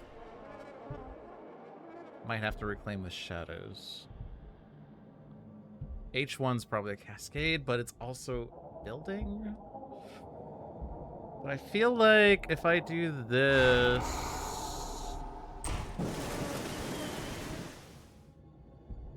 Surely if I do that, that's fine, right? I mean, maybe I don't actually damage this. So this does 7 damage, but it also adds 2 strife. So then that ravage is fine. Yes, it's a cascade, but...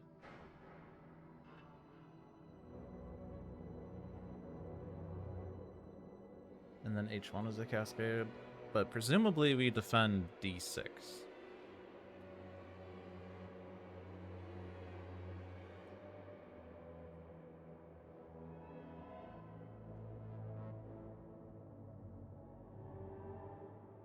So I think in order for this to work, I have to move this Incarna over here and then move it again.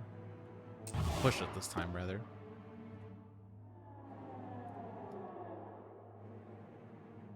Might have to Mantle Dread out of D6. Because if I'm doing Drift Down, that's Defend 4, which is not enough, but Defend 8. Sap the Strength would do it.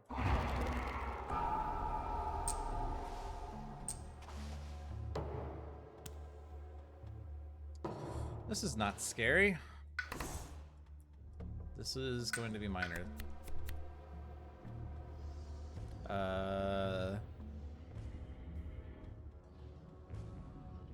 I'm just gonna click this one. I'm kind of like... I'm kind of making a lot of decisions as if it doesn't matter, honestly. It's not really a good state of mind, but it does feel a bit bleak right now. The thing that sucks about this game is once things go bad, it's hard to recover, right?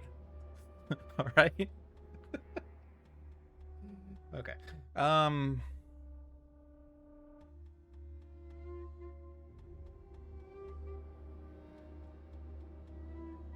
We're not losing this Scotland, at least, so that's good.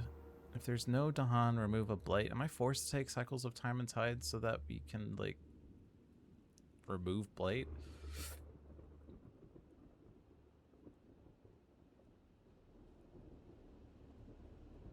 I think I do. Cycles of Time and Tide. Is there any reason to go for Explorer Destruction other than Fear? Fear is probably how we end up winning.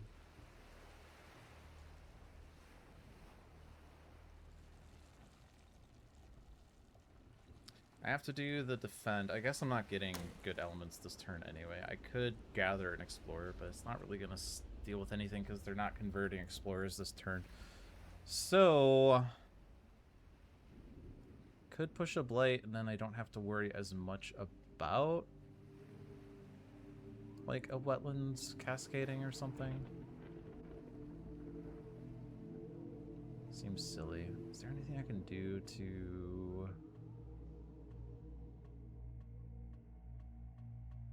not in a coastal wetland. What was the other one? Sands? Yeah, there's coastal sands, there's nothing in it. I'm not gonna have 2 fire. I'd rather have 2 fire for that. Now, let's just do this, I guess. You're doing this and playing this, and that's enough for D6, I think. So... move that Blight. I guess I could just push that Blight.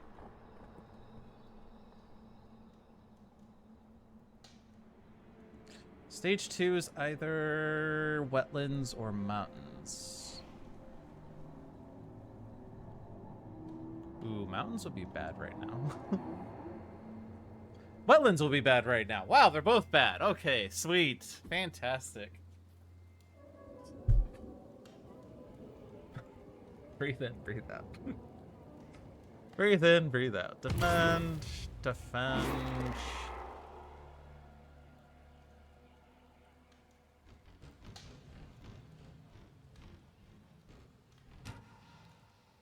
So, damage.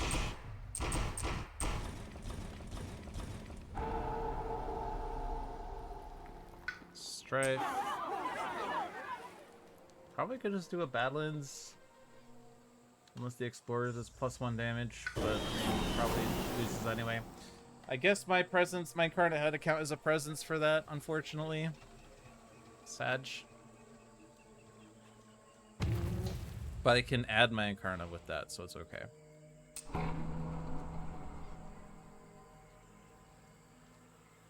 Did I actually want to Strife H6?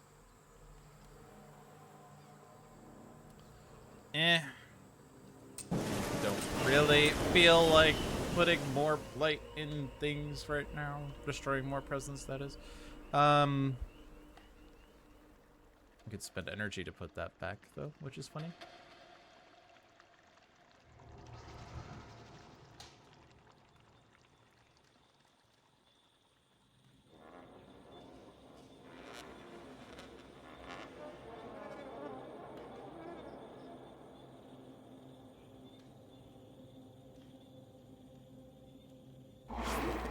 let's push this blade out so that it's not as bad next turn. Okay, I'm done. Everything's fine.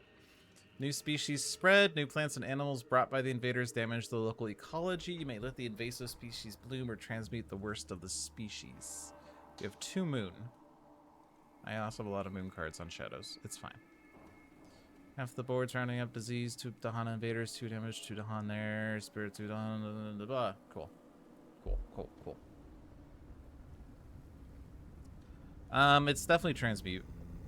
Fear per player almost gets us a plate card or fear card. Like, we're just gonna have to fear our way through the game, I think.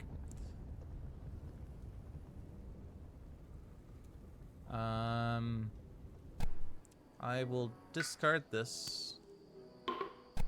I will discard this. I will discard this. Beasts to a land with buildings.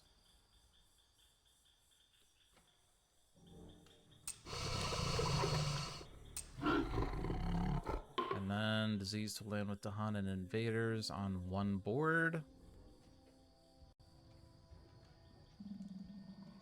I'm gonna click D8. And then energy, and then isolation. Each player moves and explore a town from a land with 2 or fewer invaders. So this stops the France issue. So I have to click D5. And then I can click either D1 or D3. Actually, no, it doesn't help D1 or D3 because of the coastal build, actually.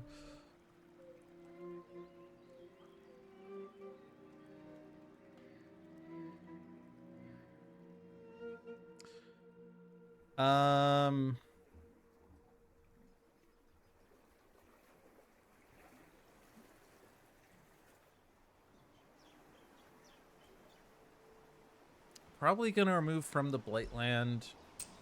I'm just gonna have to hope that they explore mountains so that we don't get an extra Blight down, but it's actually okay if they do play it, except for the fact that it's coastal, but whatever. This was Cascade, yes. That's defended, and then coastal build. And then mountains with escalations, so we do have good news there. Sort of. That is a town, that's a town. Okay. Stage 3 next. Which means that we are getting Scotland escalations. Only slow power is Smashin' Stompin'. I was hoping to be able to use this, but actually the land where I would like to do it in H6 is not viable, and no other sacred site has buildings in it.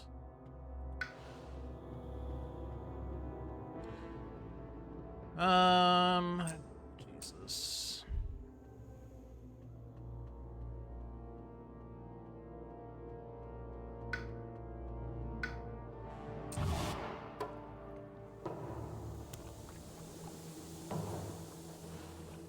How do I solve this now? Can I repeat this? I don't have 3 water.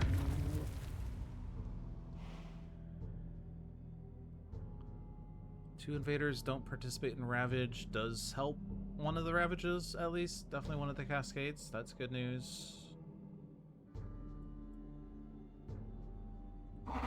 Major power on Shadows. I think I take major on Shadows. Plague Stack. Cast down without the energy to do it. Not really a good major draw, actually.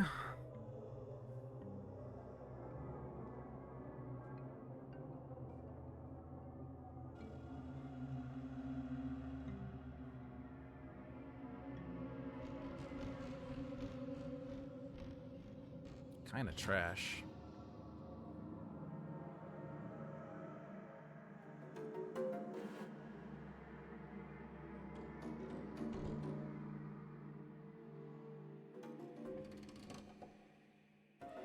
plague stack stops 2 cascades. True.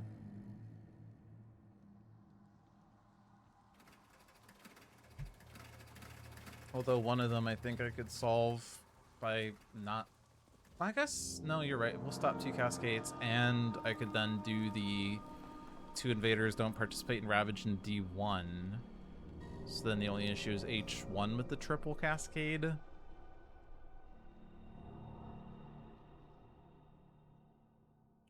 Unfortunately, I don't think I can stop that.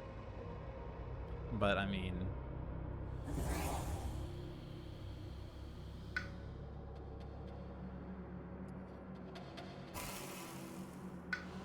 running out of options here.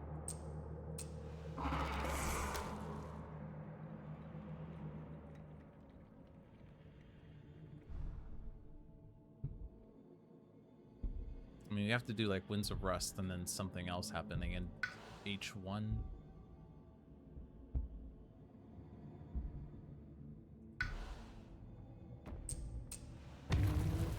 Probably I'm supposed to find a major power here, but not really feeling it at this point. Let's...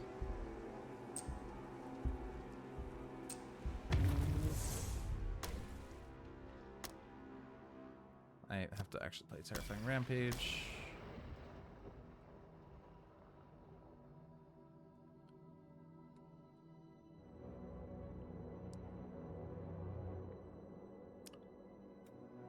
Unquenchable Flames, let's go! I believe in you. Now is the time. Now is the time.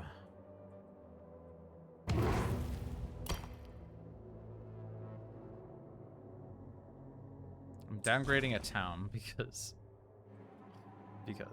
Okay, then Plague Stack. Terrifying Rampage. Actually, hold on. How much overkill is this? Way too much. 6, 9, 11, 13, 15, 16. Yeah, so stopping 2 cities from dealing damage is not even enough. But, I mean, maybe. No. I believe in a ridiculous event. Just you watch. Wait, that's not really doing anything.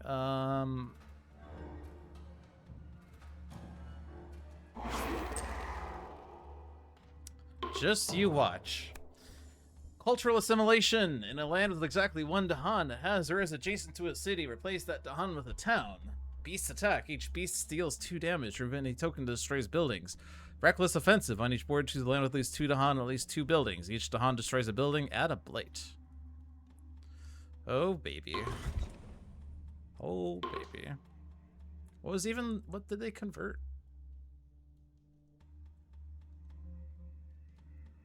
I heard the conversion sound. Was it H8? Might have been H8, yeah, okay. Okay, well, that.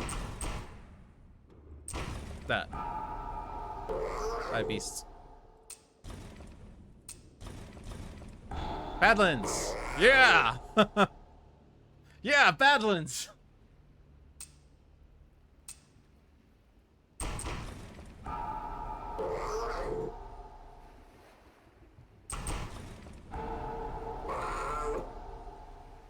Uh-huh.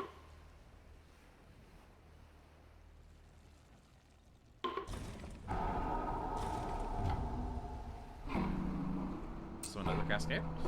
Sure, we only have 1 blight left on the card. We have 2 fear cards. Skip the next normal build. Uh-huh. Each player may choose a land with Dahan or adjacent to at least 3 Dahan. Yes! We did it! No build, no ravage. Yeah! We did it! That one doesn't ravage, I guess.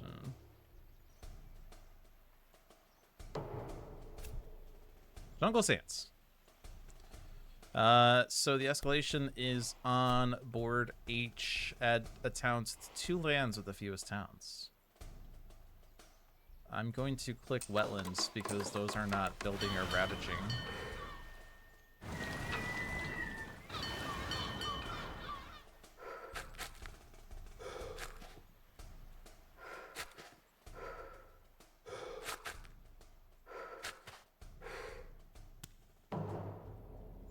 Okay. There's no ravage next turn. That's the good news. Only 7 towns? Oh. Oh.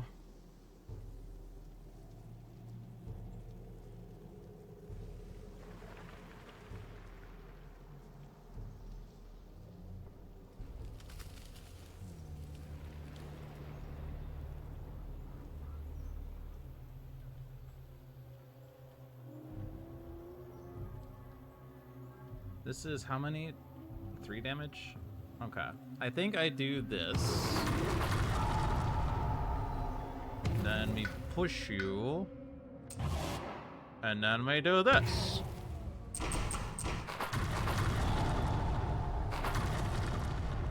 Okay. Now it's only 5 towns.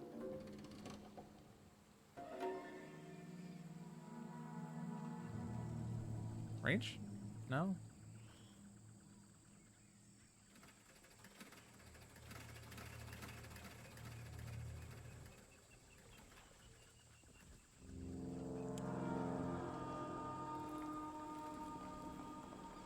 Is that 1 health or 2 health? It's 1 health, right? I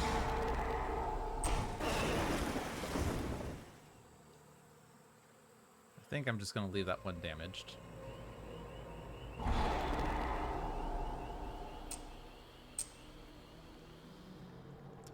All these lands are building!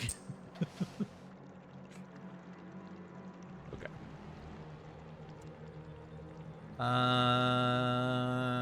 all my lands have invaders in them. Nice.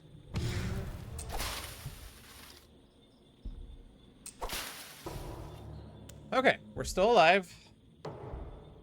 Something tells me that playing Spill Bitterness next turn is not ideal.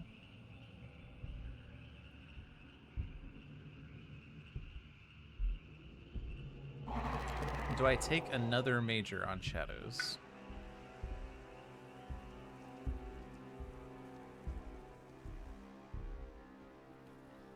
Yes, I do.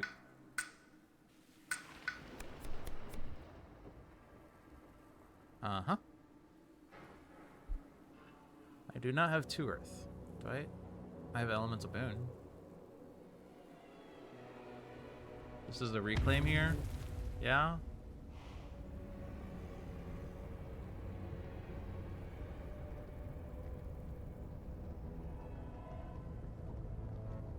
Oh, yeah, spilled into utter. For each blight in or adjacent to target land, add a Badlands, a disease, or a strife. Max +3 of each.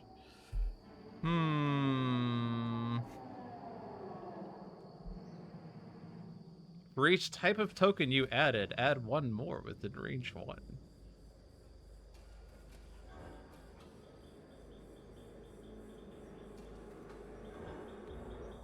Wait, hold on. Where are we? Slave Rebellion turn? Hold on.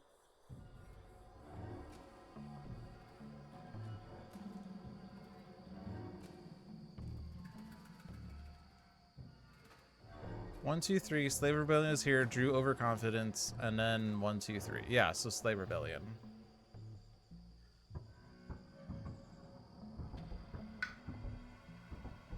Yeah, it's slow.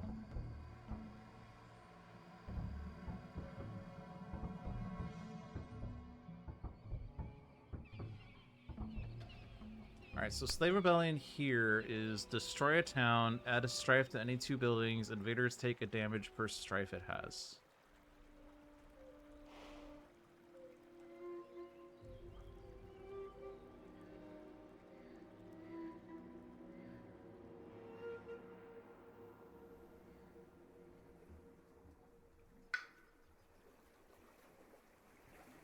Obviously, I can't reclaim there now.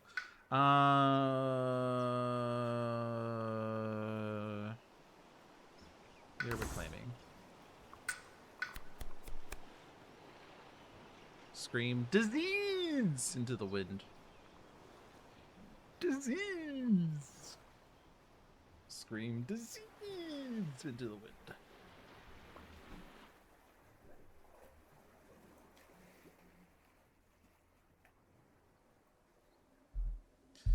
I'm gonna click the shore seas with hatred because that's how I feel right now.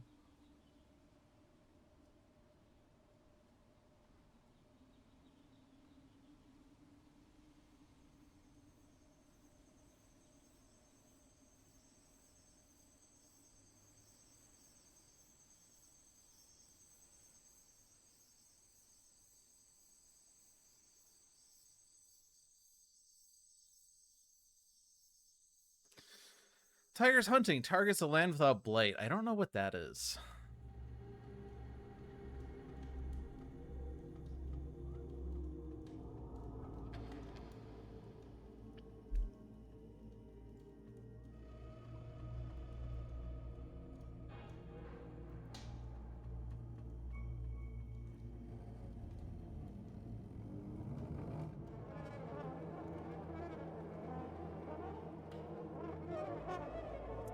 Well, if I don't click utter a curse of dread and bone, then I don't know what I'm doing. I don't like that card. I guess I want 5 energy. I don't have good Sacred Site range to the land that I want to hit is a problem.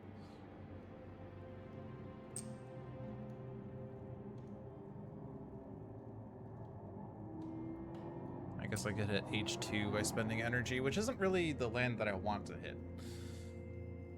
But whatever. Let's go here.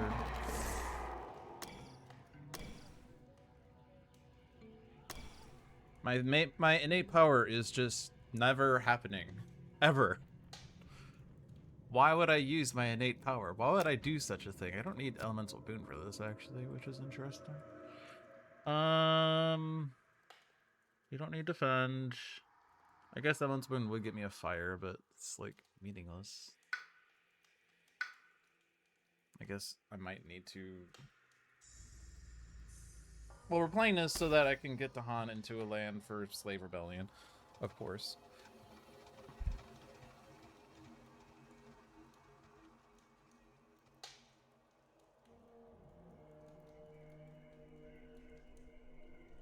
Can I, like, play these?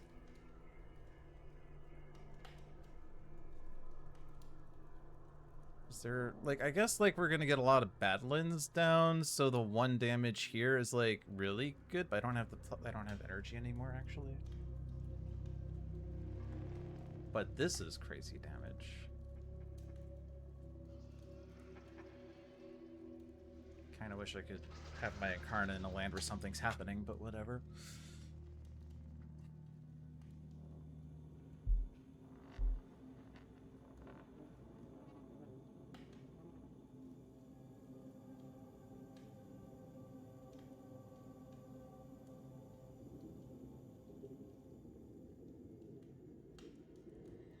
Playing Concealing Shadows for no reason again. It's okay. I'm playing it for fun. Concealing Shadows is one of the cards that... I guess I'm playing it for fear. Okay. I'm playing it for fear. We're almost at Terra level 3.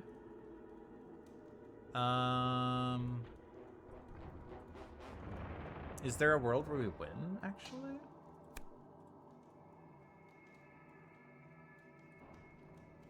Not really. There's not enough cities. Or there's not enough cities I can hit with Slave Rebellion, I mean.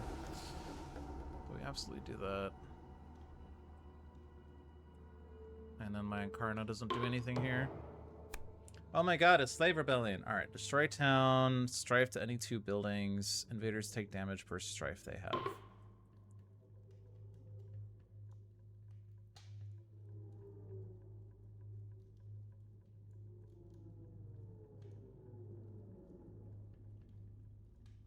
So I'm just gonna strife this city just so it dies.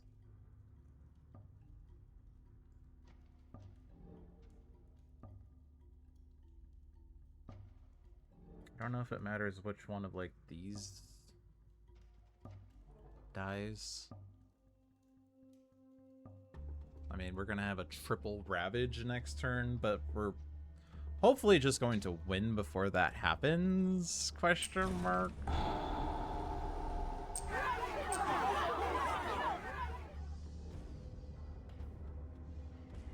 Stop that city.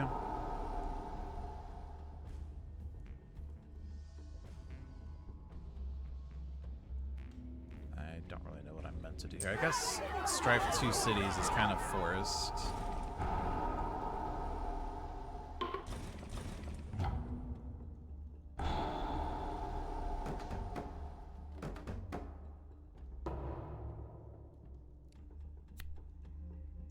The center crumbles. On each board with invaders, add a blight to an inland land. Spirits may prevent this on any all boards by destroying 3 presents from each board to be protected.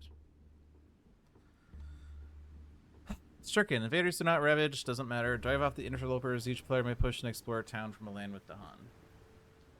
Alright, so I have to destroy 3 presents on both boards. Okay. That sure. Wait, hold on. That count it? I have to move it anyway? Yeah? So destroy 3 presents.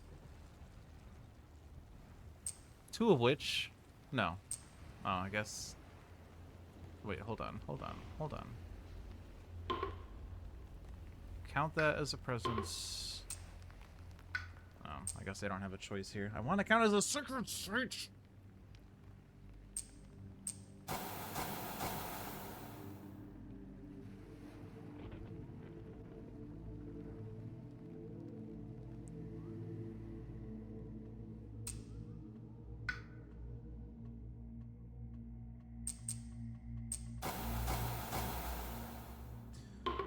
Okay. Push and explore a town from land with Dahan. Can we stop any city build with this?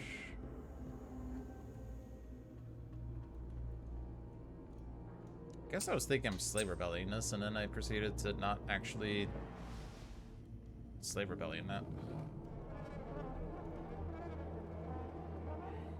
Yeah, we just have to destroy the cities in the fast phase, and as long as they don't build any cities, which they currently are in H1. Oh. Oh.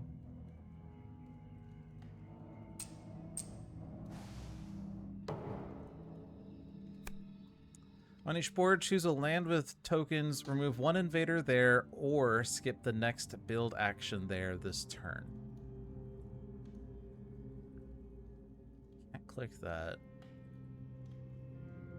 Can't click that.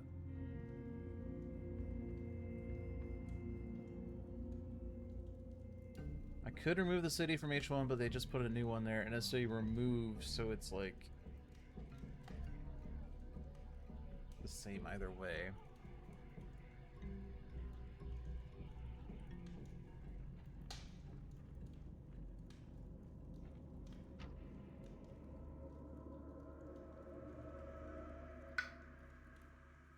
Arguably better to try to minimize towns still. Can't click that though. And then everything else is 1 town. Rude. Okay, so skip that build action.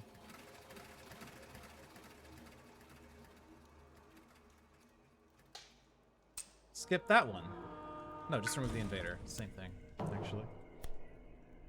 Each player chooses a different land, and each remove up to 2 health worth of invaders per presence.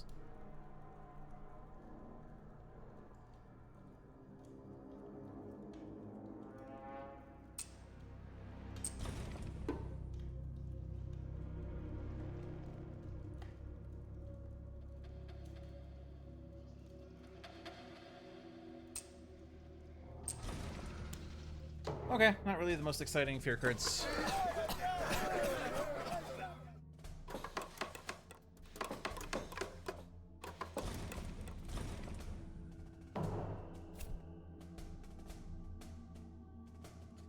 have energy to click H1. Ugh.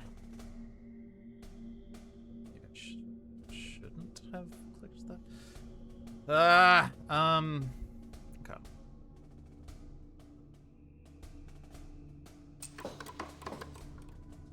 We have to win in the fast race. Like, that's still unchanged.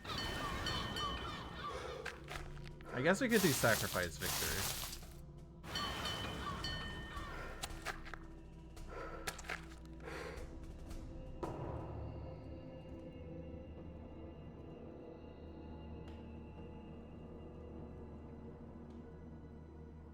So I click this, add Badlands, whatever.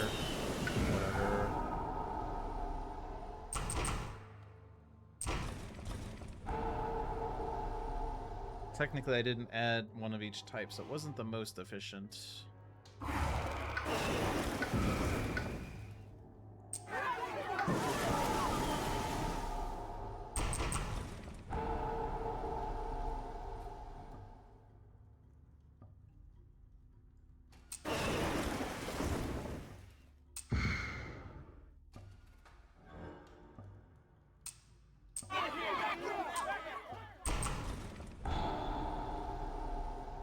Hey, maybe we just get 10 fear and we win that way. I can get fear this way.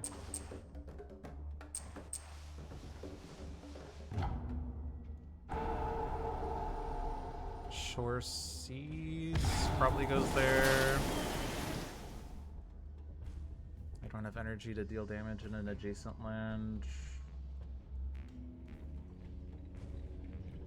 I have to put this back. I can't put it there. It goes there. This deals 4 damage.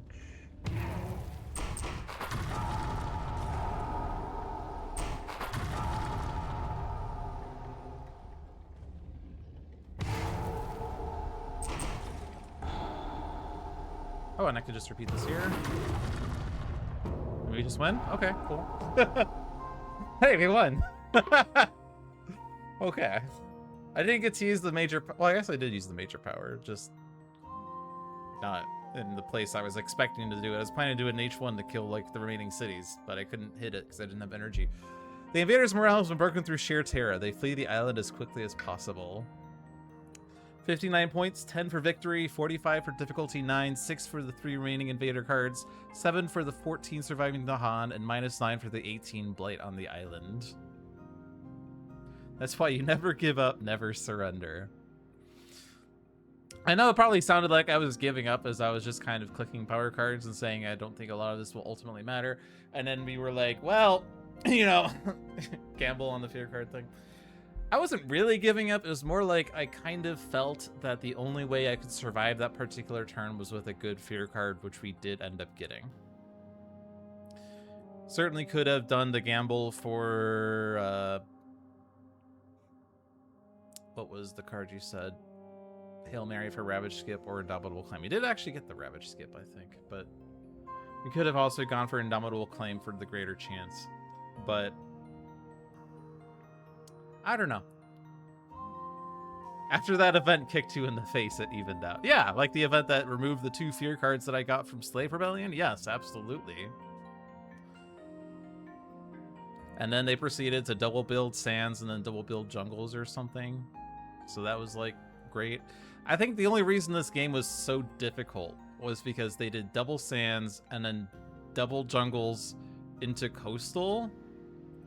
And 2 of those jungles were coastal. Like, this jungle was a nightmare. I think that was really why this game was so hard.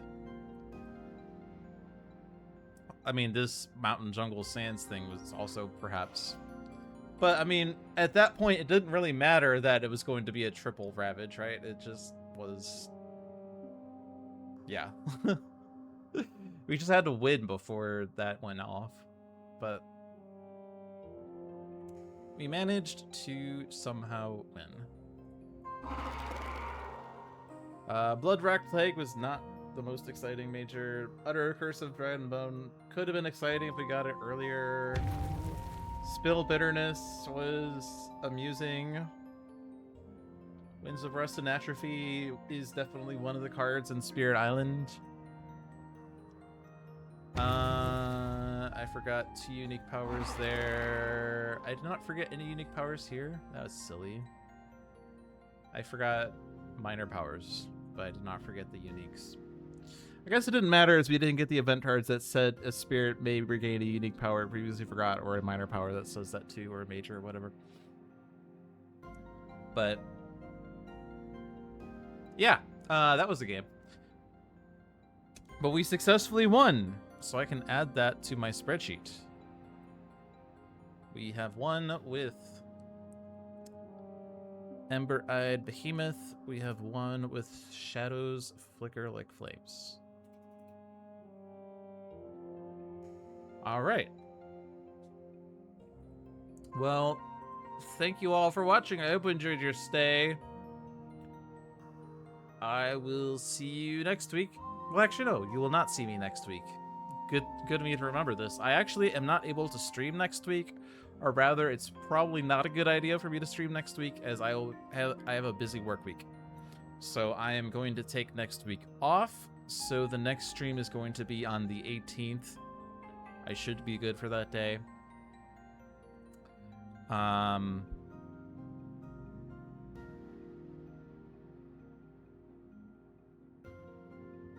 winner is you challenge?